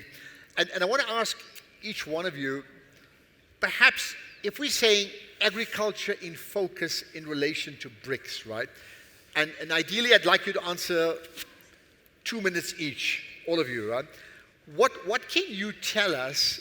What's your thoughts around BRICS and agriculture? And then specifically, what do you think is being done or would you like to see being done? Sure. I think, Ashraf, from a South Africa side, the one point that we appreciate a lot is that when you think about the BRICS countries, we are all powerhouses when it comes to agriculture. So there's a lot of interaction already that can be done on that. But from us, one of the other observations that we have seen is the fact that when you think about then the trade within this grouping in agriculture, we import as a grouping in generally just over $300 billion of agricultural products. But when you look at where all of these products are coming from, there isn't a lot that comes between us. The intertrade is still fairly low on that. So South Africa was looking at this and saying, how can we promote trade amongst ourselves as a one point? And there are clear reasons about why intertrade amongst the BRICS countries is low. Tariffs in certain products are still fairly high. And of course, there are also non-tariff barriers, issues like phytosanitary measures. All of those are things that we thought we could have a conversation. And over the past couple of 8 months, we've had a productive conversation on that to say, how do we propose then the lowering of those tariffs, addressing the non-tariff barriers, phytosanitary measures, so that we can promote trade amongst ourselves. Because as I said, we are the powerhouse of agriculture, but there are some markets that are importing more than the other. As an example, if you consider China as well as India, in that $300 billion that I was talking about, they import roughly 85% of that, and we do think that they can get some of that from Brazil, and certainly they can get some of the high quality products from South Africa. So that's one of the major points that we had put on the table from our side. Okay, I'll certainly pick up on the issue of greater cooperation and tariffs, and we'll get to that just now. Let's move on then to Bruno Ferla from Brazil, yeah? Yeah, not very nice to be here. Actually, fancy Mike did. I feel like a pop star here. Well, very it's about nice. time. Good for you. But anyway, well, Brazil has been playing in the agricultural and livestock business for a while. And now we are one of the powerhouses, as you mentioned. And I think we only came to that because of technology. So some countries invested heavily in technology to produce phones, to produce computers. And Brazil has invested a lot in technology to produce food. And this is important, and this is what really can bring all the BRICS countries together, is the exchange of technology, the exchange of knowledge on how to improve our yields, how to make a better use of our land and of our water. So I can give you an example here. Just in this panel, I can mention Jay Shoroff. that is a partner of Brazil in many, many endeavors, and also COFCO as well. So we are doing that. This is a reality, and this is something that we have to embrace. And the free trade among our countries, talking about agriculture, it's something that we really, really have to pursue. Okay, we'll pick up on that, free trade, very important. Let's move on then to Vladimir Nosov. Yeah, Vladimir, your opening lines of thoughts on this? And, actually, sustainable agricultural development is very much important for BRICS countries, and it's very important for all the world. Because sustainable agriculture must meet the needs of present and future generations. And innovative decisions help to improve farm profitability and to minimize environmental risks of agriculture. And I'd like to speak about fertilizers because I'm from the fertilizer company. And we need new fertilizer products that should address all the challenges, such as decreasing nutrient losses to aquatic ecosystems, such as mitigating greenhouse gas emission to the atmosphere, and increasing carbon sequestration in soils, and we should also consider in BRICS maintenance of soil fertility and rehabilitation of degraded soils through improved soil biodiversity. Okay, let's then move on to the, thanks for that. So let's move on to the fourth of the speakers, and that's from India, Jai Shroff. Thank you. No, I just want to say that the whole agribusiness or the agriculture production is about 4.3 trillion annually. About half of that is in the BRICS countries. China is over 1 trillion, India is about $500 million, Brazil and South Africa also contribute substantially. But the global trade from the BRICS nations is only 300 billion because of the large population. So I think it's very, very important to understand the global trade policies of some of the countries.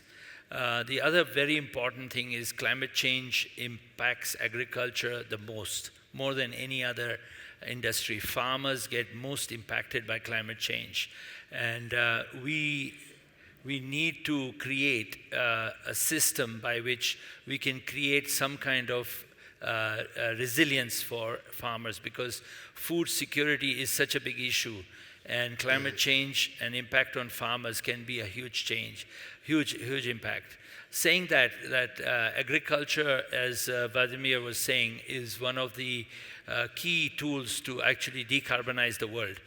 Soil is the biggest sink for carbon, and we need to create a reward system for farmers, for sustainable agriculture. And if BRICS can take the lead in developing a system to reward farmers for sustainable behavior, we can see a massive change. And that will really help improve soil, to help decarbonize the world, and also create a revenue system. Today, hundreds of billions of dollars are being spent on electric vehicles, subsidizing them, solar energy, wind energy, and why can't we reward farmers? And the whole food system should reward farmers for sustainable behavior. And the last point I just want to say is, I think all the panelists have referred to, is there are non-tariff barriers which are going to hugely impact agriculture productivity, particularly in developing countries where farmers are very, very poor. And we need to be really watchful about some of the policies of the European Union, which are going to really massively impact food availability and food security for the world. Thanks. Thank you for that. Right, let's move on to the last of the speakers for the opening thoughts from China. Jun Liu, just by the way, you guys need to listen while the earpiece is going to speak in his native tongue. Thank you. 这个正像刚才我们南非的同志讲的一样，这个金砖国家有丰富的农业资源。我要讲的是，金砖国家不但有丰富的农业资源，还有广阔的市场。中国就是一个广阔的市场。那么金砖国家应该在农业领域加强农业合作，不但要这个消除贸易壁垒，这个增加贸易量，更重要的，我认为应该有承担起责任的这个贸易公司加工商。中粮呢就是这样的一家公司我们成立于1949年，目前呢每年的农产品的经营量超过了1.8亿吨。那么我们的贸易网络呢覆盖全球140多个国家。多年来我们在金砖国家体系里面加强合作我们建了很多的大豆的压榨厂、精炼厂、炼糖厂通过这些设施的建立，我们把这个金砖国家的农场主农业和这个广阔的消费市场消费者联系起来，中粮愿意继续的在这方面发挥作用。谢谢。And thank you. Right. So let me then pick up on some of the thoughts that came up. And the issue of tariffs, you brought up very early on. That's important. So explain what has happened, because I get a sense that you're saying there's an intent to collaborate, there's an intent to cooperate for all the right reasons, but in practical terms there are barriers, and those barriers are what? They not being removed, or they're far too slow? What's happening? I think, Ashraf, the intent to remove them is there, because that's the idea we get when we speak with the political principles, at least from South Africa at the moment. But I think the process has been slow. I'll give you an example. In South Africa at the moment, we export roughly about half of what we produce in value terms. We are big in the EU. Roughly 40% of our exports are in Africa, 20% in the EU, and also in other regions. But when you look at our trade in agriculture with the BRICS countries, it's still fairly small. Over the past 10 years, it has averaged at about 8%. Then the question then is to say, how do we increase that in a way that is beneficial for us, but also beneficial for the BRICS countries, by lowering those tariffs, by then going further to what our colleagues in India were talking about these non-tariff barriers. Either they are used in a form of whatever agrochemicals you use, or whatever form of the phytosanitaries that are being put in place. The question is about how do you lower those? And I'll close off with a quick point here, Ashraf, because from India, again, is an important one. Because if you think about South Africa's agriculture today, you think back maybe in 1994. We have more than doubled in value and in volume terms. And what has been behind that is what Vladimir also was referring to, the use of certain better seeds, better agrochemicals. But in the world today, there's a changing temperature about certain agrochemicals and seeds, which are so critical for agricultural productivity, which I think the BRICS countries, as powerhouses of agriculture, we have to be taking a particular view about how we think about that. But then again, underscoring that by improving intra-trade amongst ourselves. I think that's very important, at least from South Africa. I'm going to bring in the Indian colleague in a minute, but I want to just stay with us for a second. So you mentioned, yes, tariffs need to be really looked at, etc. But do you get a sense there's an urgency around removing those barriers of trade, because it's far too low, as you've already suggested? Or is it something that's been put on the agenda, but we'll see what happens down the line? I'm looking for urgency here. Yeah. I think the urgency is there. You heard our chair from the BRICS Business Council. You heard Council member Ms. Puti Maonyela also speaking earlier. They talked about agriculture. They talked about the importance of trade. And those are all of the things which she was saying they included in the annual report, and hopefully the political principle will bring a sense of urgency. But I appreciate you raising that point, that there has to be some urgency, because in South Africa today, if we're thinking now, we're thinking the next 10 years, the volume of products that we will have for exports may increase by 50%.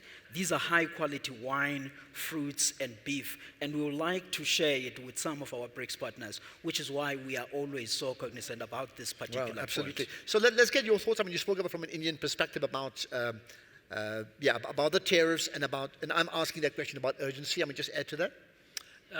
Yeah, absolutely. I think the the worry is that as the opportunity, as agriculture productivity in the BRICS countries, and particularly in Africa and some of the other underdeveloped countries improves, and they have opportunity to export to Europe and other developed countries, there is a nervousness of protectionist attitude, and they're finding ways to block this.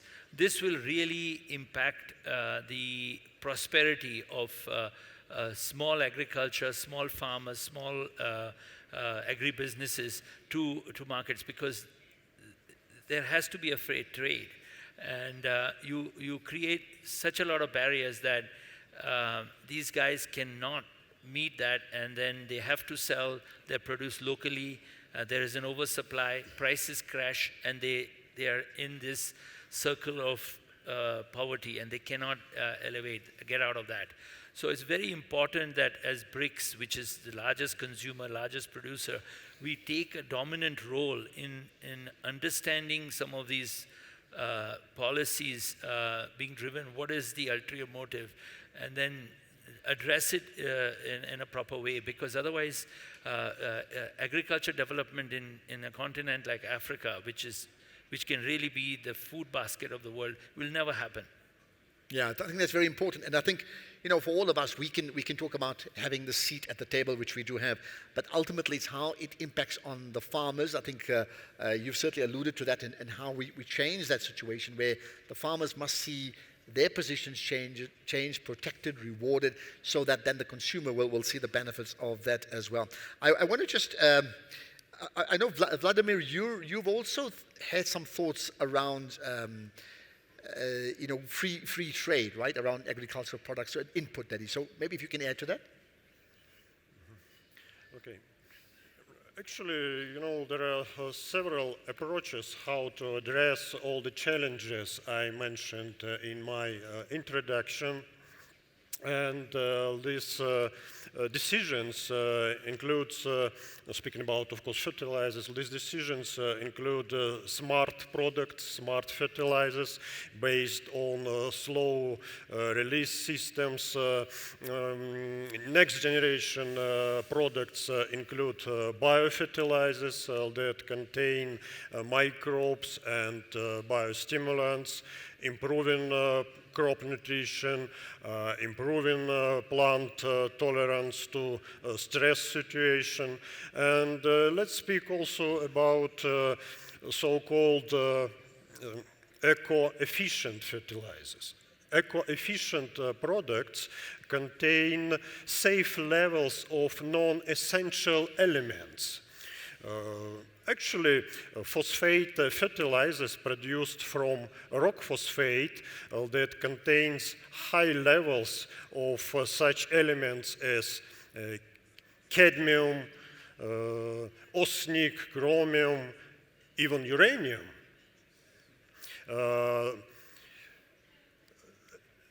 And such toxic elements are accumulated in our soils. Until then, through crop production, through all the agricultural production, these toxic elements enter food chain and negatively affect human nutrition, negatively affect our health. That's why it's very much important to apply standards, new standards for so-called eco-efficient products, eco-efficient fertilizers with safe levels of toxic elements. Yeah, I think it's a good point. And I know our colleague from Brazil, you spoke about technology earlier on, right? And that's maybe a good segue into that in terms of, to what level are we using technology? One, there's this issue of food security. There's climate change. There are huge issues in the world. There are many countries with immense wealth and great issues around food consumption. There are many others that are starving, and many of them, the citizens belong to the BRICS nations, right? What's your thought in terms of coming up with groundbreaking practices that can change things? Well, you mentioned that everybody would like to have a seat on the table. And I would say, what is the point if there is no food on the table? So you have to have food on the table. And in order to guarantee and to pursue the food security principles, I think that it is essential because of the growth of the population, because of the increase of the needs of that population. It's to produce more food and more quality food, in agriculture or livestock, so animal protein as well. And in order to do that, the only way it's technology.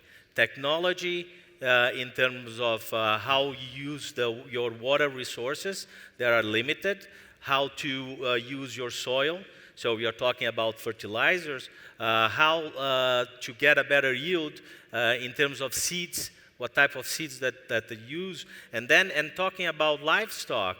So it is green beef or it is grain beef. We are talking about the swine, the porks, and the poultry. How we feed that as well. So there is a competition here. So we have to be bright enough to balance all that and to give people the food that they need on the table, quality food, on time, and with a good price. But here's the question.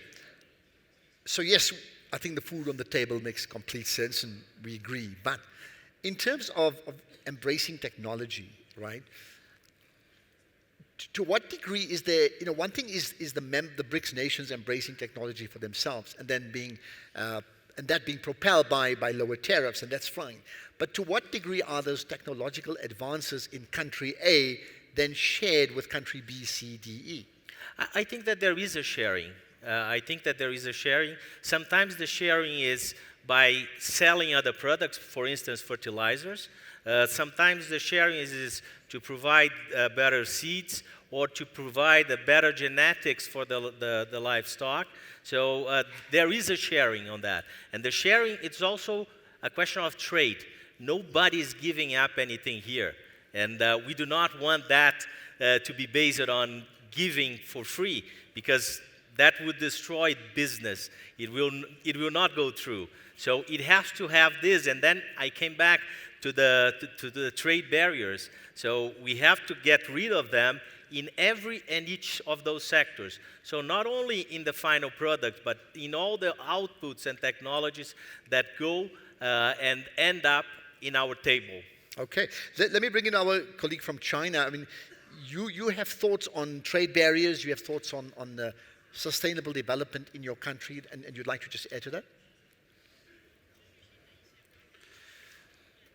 非常感谢提的一个非常好的问题。这个可持续发展呢，是一个全球共同关注的重要的议题。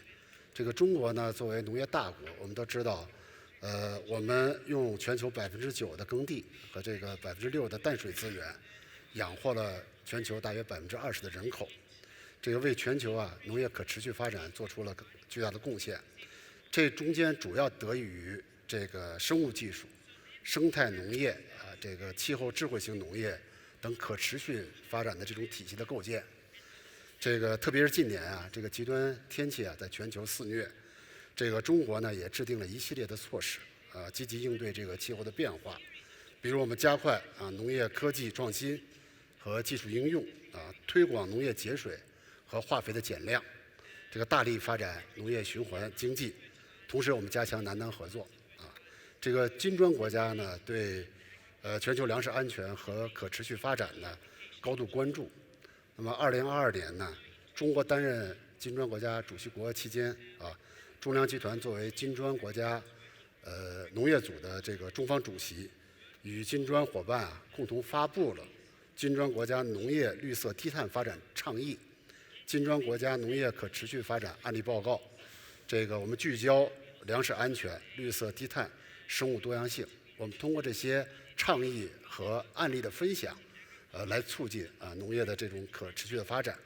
那么下一步呢，我们还将不断地丰富这些案例我们也特别希望跟金砖国家的同事们和大家一起互相分享这些案例和经验，互相交流技术，来共同促进可持续发展。谢谢。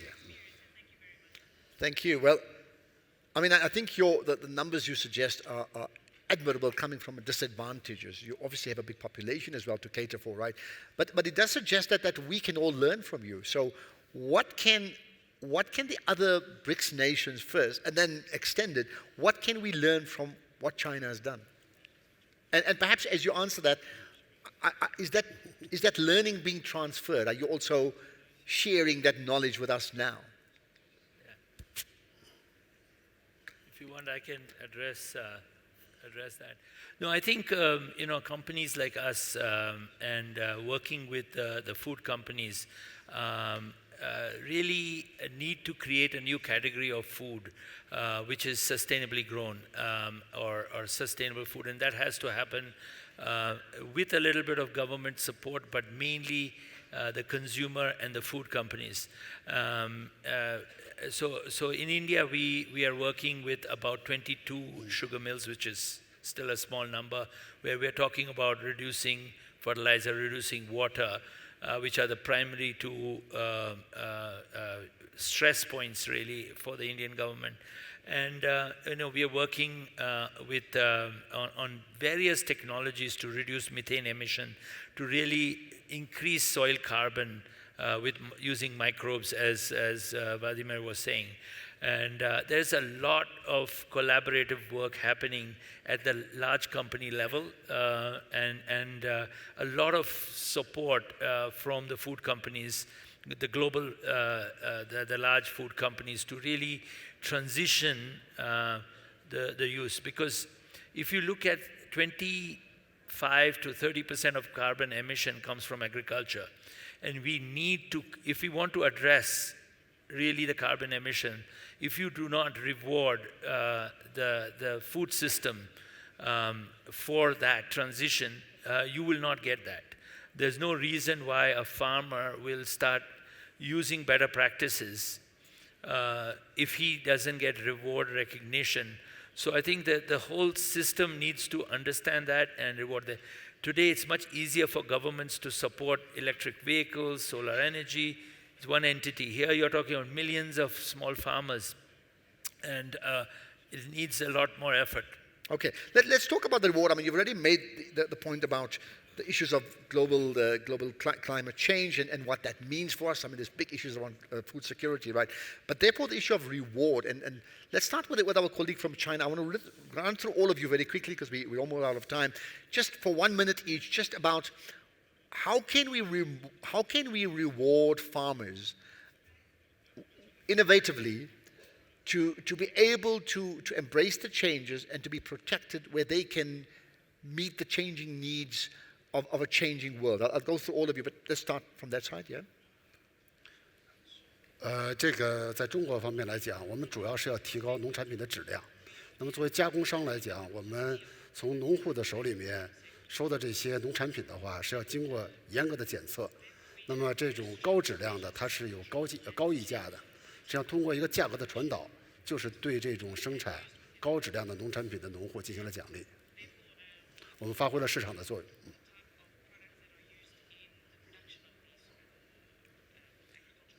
And that gives you the type of rewards that you require. Vladimir, go ahead, your side. I think there are some principles being discussed at the global level, carbon credits, but I think, and particularly for forestry, where you grow trees, there are a lot of projects around that, and a lot of protocols are being set up for that.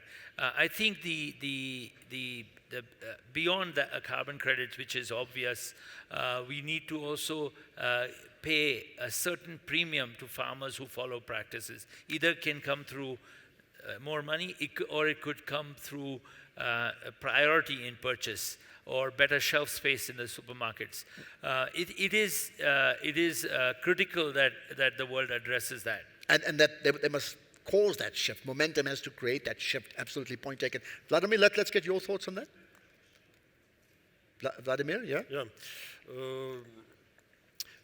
Let me remind that at the BRICS Forum held a year ago, it was decided to create a free trade bloc. among BRICS countries and to enhance our economic ties. And free trade of agricultural inputs, including fertilizers, is also discussed between our countries. And actually, it should be the first step towards free trade between 5 nations without import barriers, for example. And it would be very much helpful to sustain soil fertility, to improve crop production in our countries. And I mean, that's the type of reward you're talking about and has been alluded to it. I think it's so important. Point made. Your side from a Brazilian perspective? Yeah, they're rewarding farmers. So I think that farmers are really proud people. And the output of their work is per se their reward. But there is more than we can do. For instance, my company, we work with 12,000 farmers to supply us. So 12,000 farmers that we provide technology, that we provide knowledge. So we are improving their way to work. And this is a reward. We have to pay for that. And this is a reward. I think that's the path. Okay. Reward for that, right? Your thoughts? Let me close with a different dimension. My colleagues have covered the rewards for farmers. Yeah. But out of all of this conversation that we've been having about South Africa, BRICS countries, it also applies for the African continent. Absolutely. Quickly, if you think back year 2000 up until to today, and you look at Africa's agricultural output, excluding South Africa, that increase that has happened in the continent has largely been because of the expansion in area planting, not the improvement in productivity. We care about the environment. That means then we don't want people going around cutting trees. Then we have to improve agricultural productivity by not yields, not the area planting per se. And I think all of this technology and information sharing is why it would be beneficial for Africa to boost its agricultural productivity and also interact productively with BRICS. And I think that's important. And maybe as we wrap up now with a minute or so to go, I mean, you have the ear of the president, South Africa, that is. I mean, you're part of, well, we'll debate that, right? But certainly have a strategic position, right? What would, I mean, you not just, we're talking about addressing the leaders of BRICS, like the 5 leaders, in relation to agriculture. And I'll start with you. What's the one message you want to give them, very, very quickly? I mean, the one message that we want to give them is that technology will assist us in coping with climate change, and we should ease trade amongst ourselves and interact productively with Africa in that. Technology, ease trade, productivity, right? Yours? Same question, just last one to wrap up? No, Me? Yeah. Quick yeah, one. No, What it's advice, exactly the same. What can you tell the leaders? Yeah. That is technology. Okay, ditto, hashtag repeat, right. Vladimir? I think educational activities are very much important nowadays to disseminate the knowledge about new agricultural technologies. And for example, in July this year in St. Petersburg during Russia-Africa Summit, we announced a special educational platform, Pro Agro Lectorium. Okay. And this platform is based on modern agro-technologies. Okay. Can I stop you there? I mean, I got that point. I think that's well taken. Right. Just your last thoughts? I think the farming community is the most hardworking community in the world.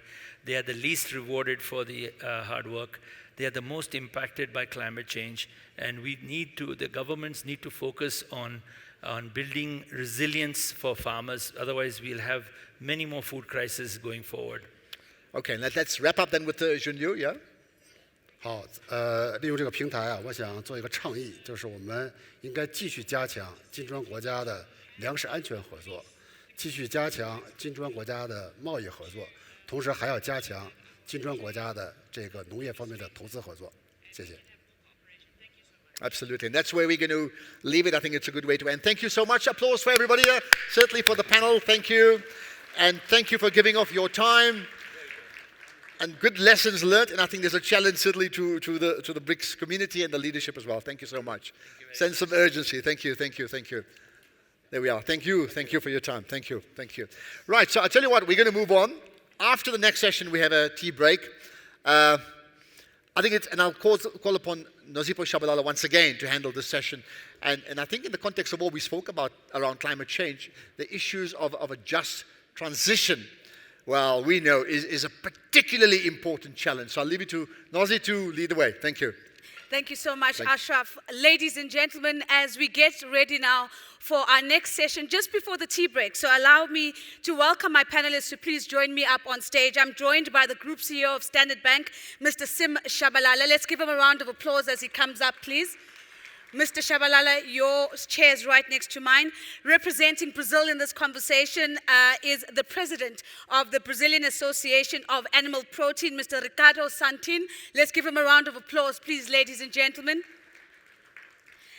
Allow me to welcome the head of strategy at web.rf. His name is Mr. Alexia Ketchko. Let's give him a round of applause, please. I'm hearing 5 people clapping, and I'm going to ask you to help me really get the energy back up into the room. Thank you so very much. Joining us from India is Mr. Nishant Arya. He is the Vice Chairman and Managing Director of the JBM Group. Let's give him a real round of applause. And it's my pleasure to welcome Chairman Jin Bois, who is the Executive Chairman of the State Grid Corporation of China. Let's give him a round of applause.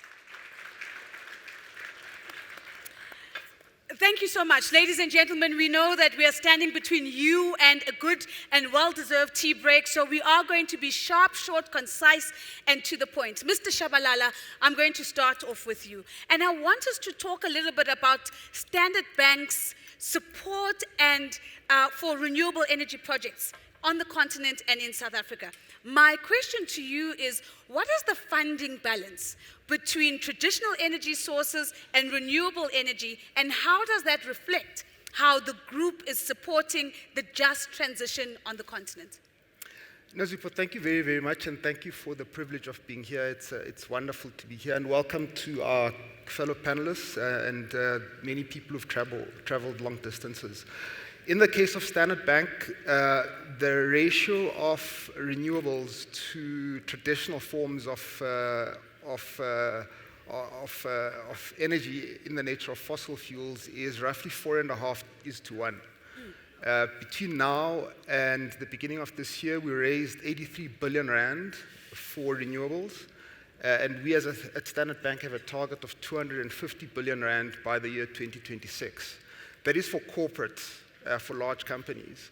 We also have solutions for individuals, for families, people purchasing their homes and helping them to purchase batteries, solar geysers, and so forth. And thirdly, we have got in our insurance and asset management business, we've got roughly 13 billion rand of assets under management that are supporting renewables. In addition to that, we've raised a loan of 250 billion rand from the IFC, about half of which will be for green and half of which will be for social purposes. The fundamental principle, just in closing, is to say we recognize at Standard Bank, as we do here in South Africa as a general proposition, that the world has warmed by 1.1 degrees since the 1880s. CO2 emissions, and CO2 is roughly now 420 parts per million. There's just no question, if one looks at the Intergovernmental Panel on Climate Change, that the science is saying that the environment is definitely changing and getting warmer. It's therefore imperative, on the basis of the Paris Agreement, for us as Africans to insist on differentiated but common commitments and make sure that we are giving effect to a just transition, which basically means we recognize the need for us to mitigate and to adapt, but we insist that it ought to be done in a fair and just way for the people of South Africa and the African continent. Thank you. Thank you very much, Mr. Shabla. And of course, you spoke to us about the ratio, which really shows the support towards a just transition. And ladies and gentlemen, at the core of this conversation is really understanding how can we ensure that within the member countries, the projects that are coming out, the projects that we're supporting are supportive of a just transition. As I move on to Mr. Sandton with my next question, might I ask the technical team to please bring us another headset? We're missing one headset for me, please. Mr. Sandton, let me come to you. We know that renewable energy projects are going to be an important part of the just transition. Where is the opportunity for us to see more coordination within the BRICS bloc for renewable energy projects in particular? Well, thank you, Nozi. It's very nice to be here. Thanks for the invitation. I think there is a lot of opportunities between us. For a just transition, I have a personal statement that say there should be no border for food. And these countries, like BRICS, needs to work together in complementarity to assure food for our people and a good condition of access and a good condition, a sustainable condition of produced food. And on this field, we have a lot of, as Mr. Bruno said before, we have a lot of knowledges that can be exchanged between our countries. We have a common people, we have the people that are the same situation, we need to develop the agricultural basis. We can input on the field the renewable energies. For instance, in Brazil, we have a lot of legislation, and I think we could harmonize the legislation between the BRICS countries regarding the sustainability, and also we can make, for instance, biodigesters, so photovoltaic energy in the farms that produce food. I think this is a big opportunity for our countries because we have this complementarity also in renewable energies. So ladies and gentlemen, a very clear call to action. How do we begin to more intentionally harmonize our legislation? And of course, hearing you talking about the fact that there can be no border for food, and it's an emotive call to action that I hope is really going to resonate as we begin to unpack this a little bit further. Mr. Ketchko, talk to us a little bit about some of the adaptation projects that are coming out of Russia and how are those positioned to really leverage the BRICS bloc market? Right. Well, first of all, thank you for hosting such a beautiful event in South Africa. I think we shall make a lot of breakthroughs. And regarding to this important question which you are asking, we call it in Russia transitional projects because they're not exactly green, but they have very positive effects on ecology. And for instance, you have some old infrastructure which is producing for you heat or energy, and instead of building completely new infrastructure which is very costly, and the cost of holding such investment is very big for your country, you can modernize what you have today. And for us, when we analyze such two projects, we often see that it is more than 30 times more efficient to modernize than to build from scratch a new factory.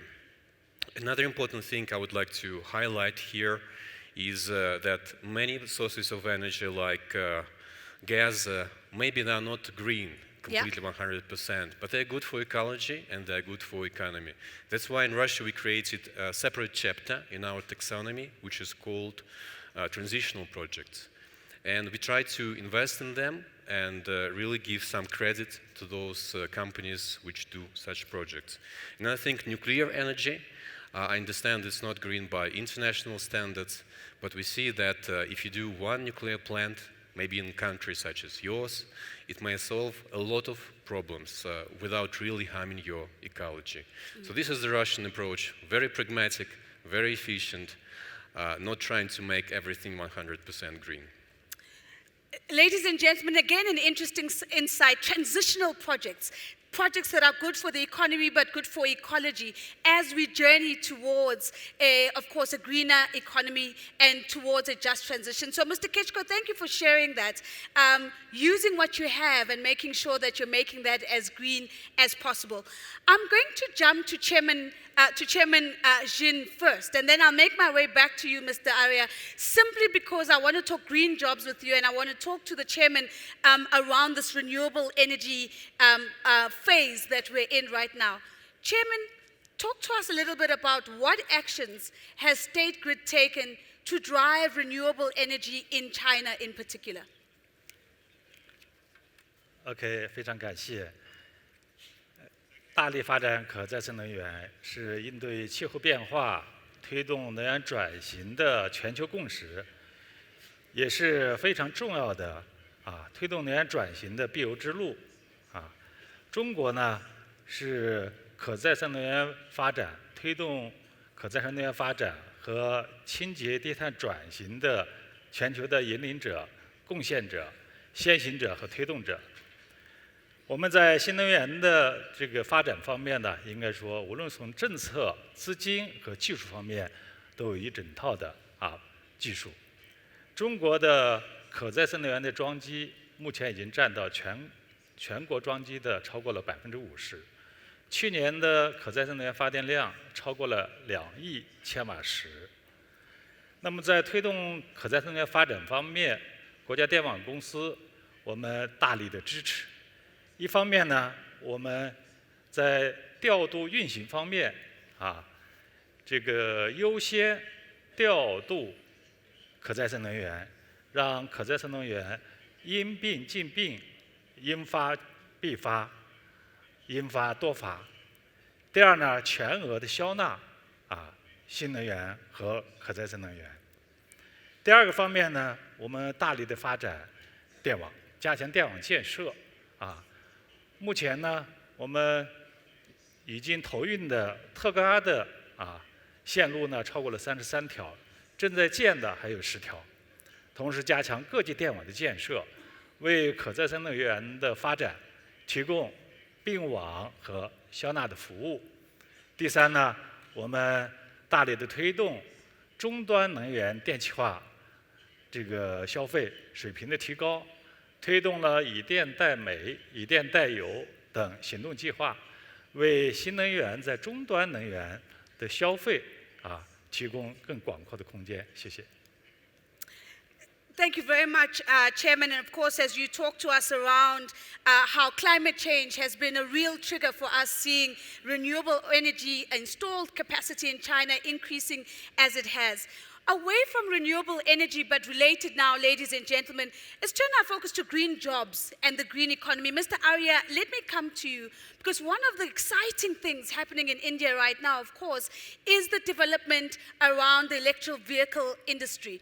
My question to you is, talk to us a little bit about the ecosystem that you've put in place and why that matters, but can you comment on the work that you're doing to ensure that women and vulnerable communities are not left behind as you transition into this electrical vehicle industry?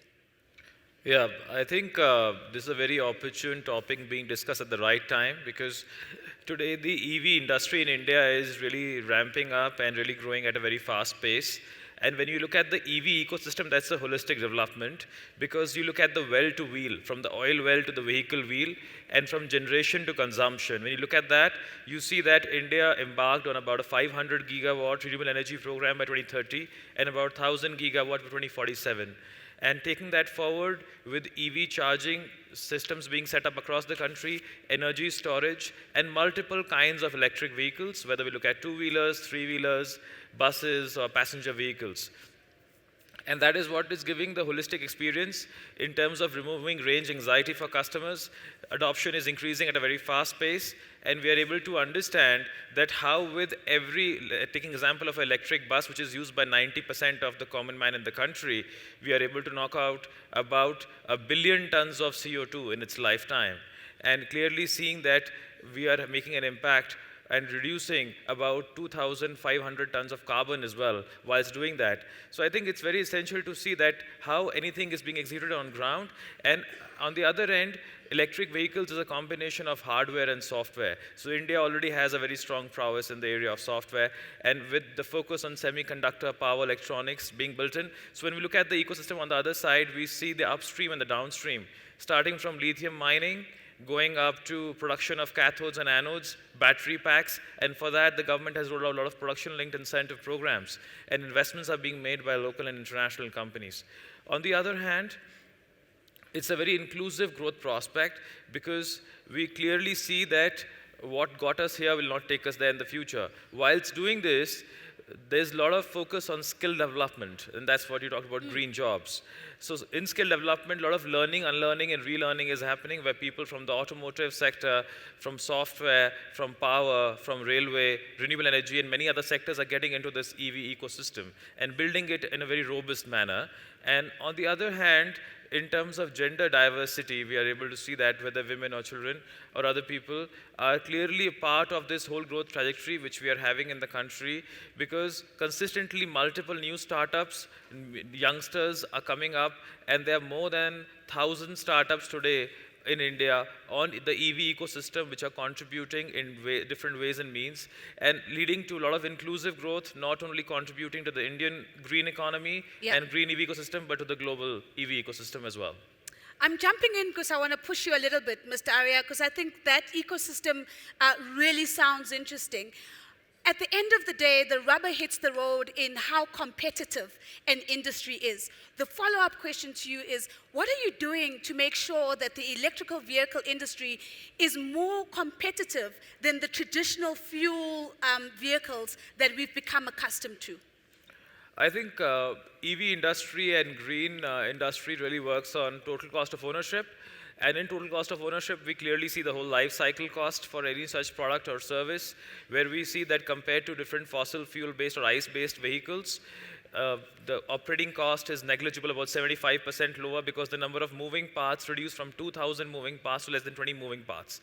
On the other hand, the vehicle gets really simplified, and the operations and maintenance cost of such kind of vehicles, the driver fatigue gets reduced substantially, and we are able to understand that the energy security for a country like India, where we import a majority of the crude oil which we use in the country, gets addressed because we are generating green with renewable energy, different sources, and consuming in our electric vehicles. And on the other hand, we also try and understand that how with this we are addressing the circular economy, because in different areas we are producing biogas from the waste, and that gas can be converted to power which can be used for such kind of sources.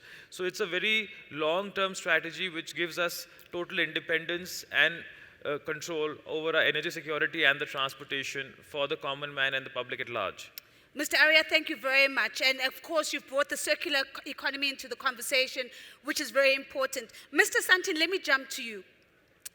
I would like you to talk to us a little bit around ESG projects in Brazil and how they're doing, and how are they aligned to your own strategy of creating green jobs within Brazil?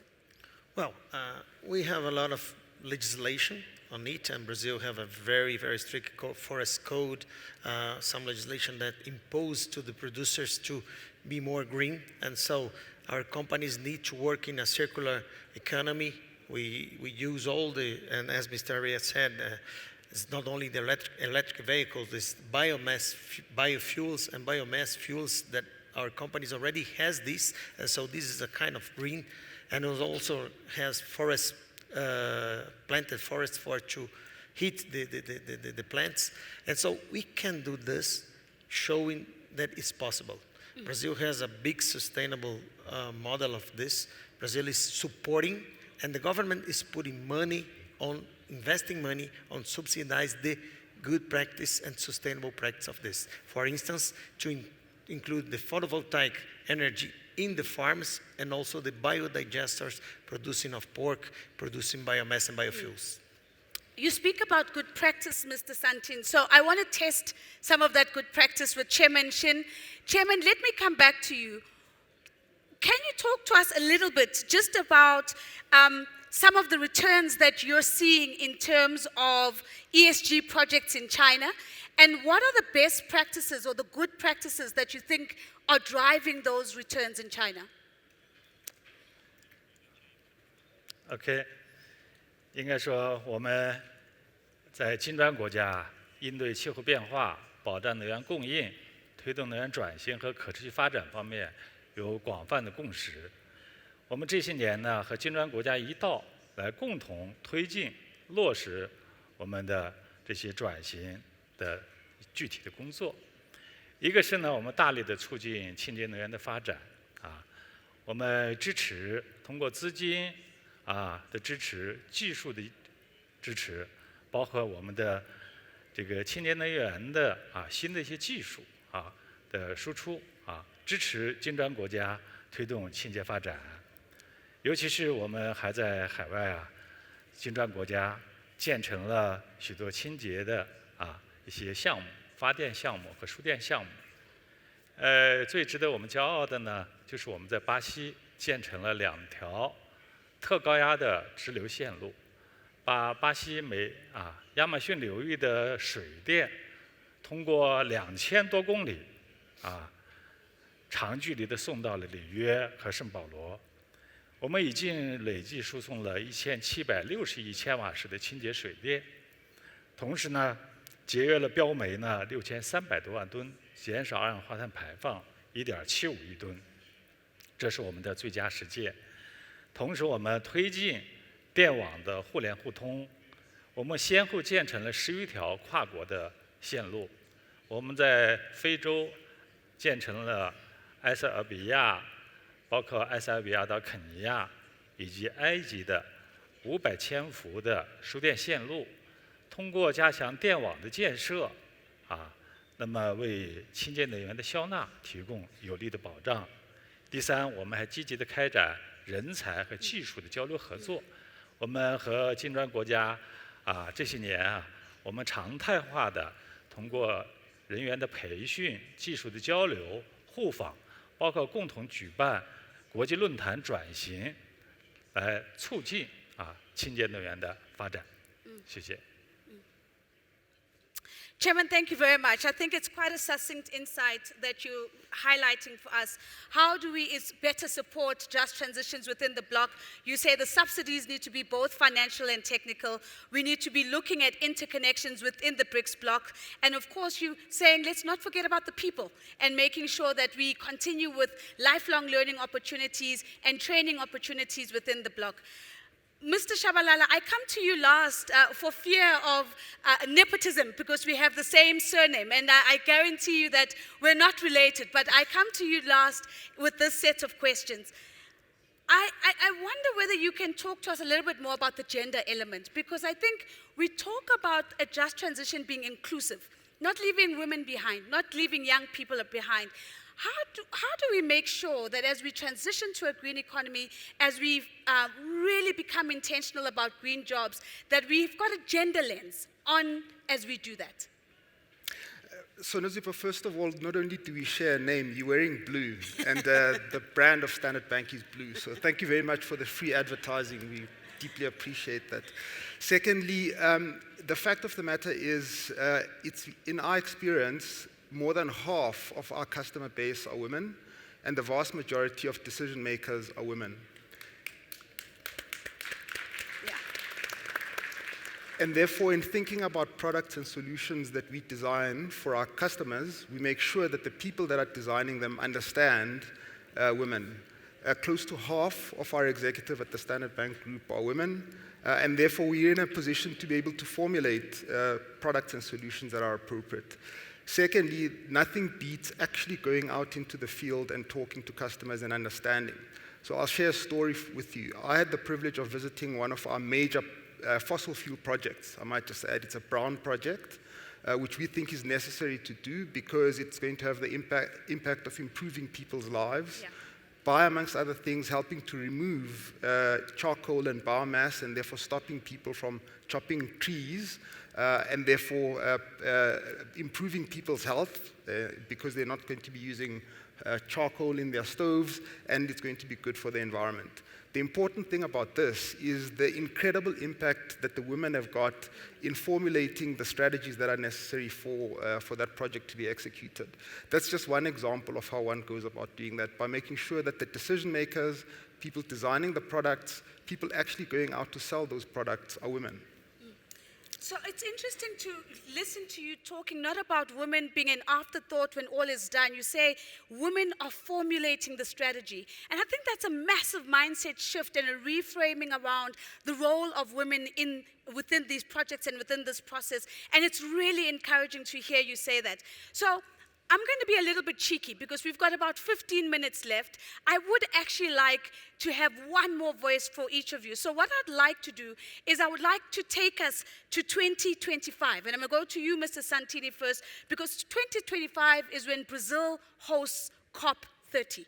Quick question to you. In less than a minute, what is the significance of Brazil hosting COP30? Why would it be important for the bloc?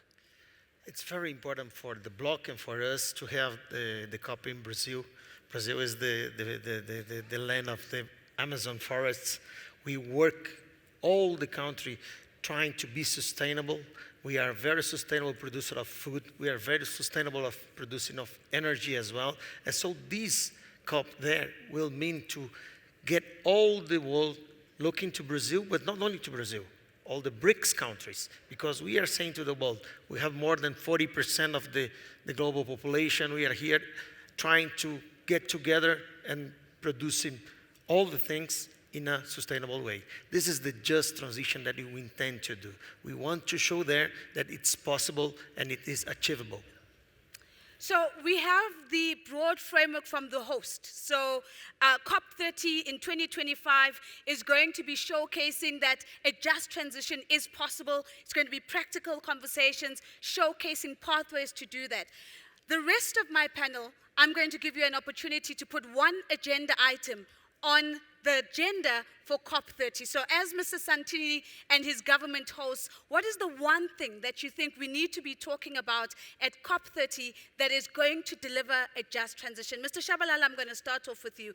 Knowing, of course, that you're probably carrying a mandate from the African continent as well. What is the one conversation that's going to be meaningful if we really focus on having it at 2025? The African continent is a carbon sink, and therefore geoengineering is an important element of what needs to be done, and part of that entails the world paying for the fact that the African continent is a carbon sink. And while I'm at it, we need to insist on the right for Africa to use its resources to at once mitigate and also adapt, including using fossil fuels. So it's environmental justice as a core theme for the African continent, what I'm hearing you saying, but highlighting, of course, that reparations are expected. So that's one agenda item. Ladies and gentlemen, we're building the COP30 agenda as we're sitting here on stage for the conversations that will matter and on those stages in 2025. So environmental justice for the African continent, we've got one. We're going to skip you, Mr. Santini, because you're hosting us. So let me go to Mr. Ketchko. Mr. Ketchko, the one conversation that you're going to get on stage for at COP30, what will that be and why should we be having that conversation? Well, thank you for the question. It's a very important year because back in Paris, developed countries committed themselves to help developing countries to finance just or green transition. And they are backsliding, of course, on it. They're not providing sufficient. And this is the year of 2025 where we have to build a new system of green finance and agree on more financing, more transparent financing, and not just credit, where they give back business, banking business on other countries, but then they give also subsidies to developing countries to help improve ecology. So let's talk about that in 2025. Ladies and gentlemen, we're building this agenda one courageous conversation at a time. Mr. Keshko is saying there has been backsliding. We're going to call for a new system of green financing, and that's the conversation that's going to deliver a just transition. Mr. Arya, you're going to fly all the way from India to make your way to Brazil in 2025 for COP30. What is the conversation that you think is going to deliver on a just transition? No, I think circular economy is a very important element when we look at this, and how each country is able to become self-sufficient and is having inclusive growth is very important, and definitely putting the point across that how the BRICS leadership is being demonstrated with the kind of partnership all the BRICS countries have at this forum would be very important to be demonstrated at such areas where we are able to clearly put across our leadership and the partnership of the BRICS countries with the kind of technologies which are driving value. So technology driving value becomes a key theme along with inclusive growth and circular economy. So that's 3 agenda items, but I'll let you get away with it. So circular economies, inclusive growth, but how do we leverage technology for value and not just for technology's sake? Chairman, I hope that you'll be making your way to COP30 in 2025. If you do, what is the one conversation that you want to hear that you think will deliver on a just transition?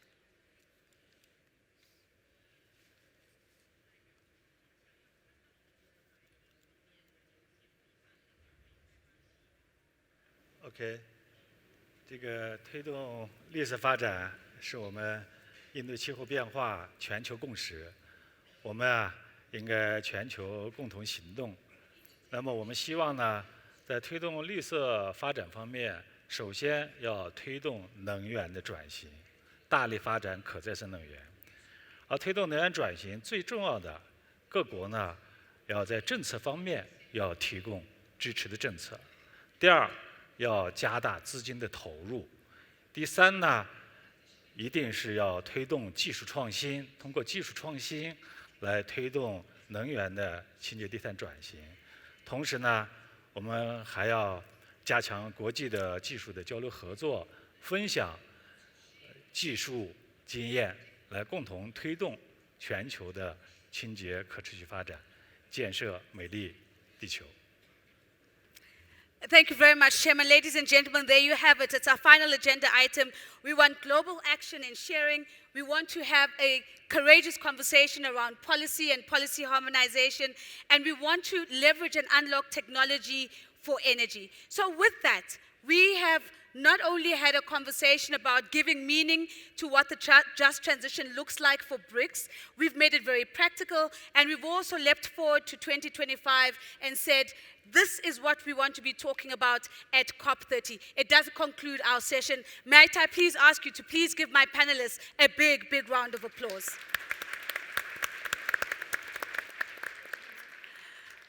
Once again, if I can ask my panelists to make their way.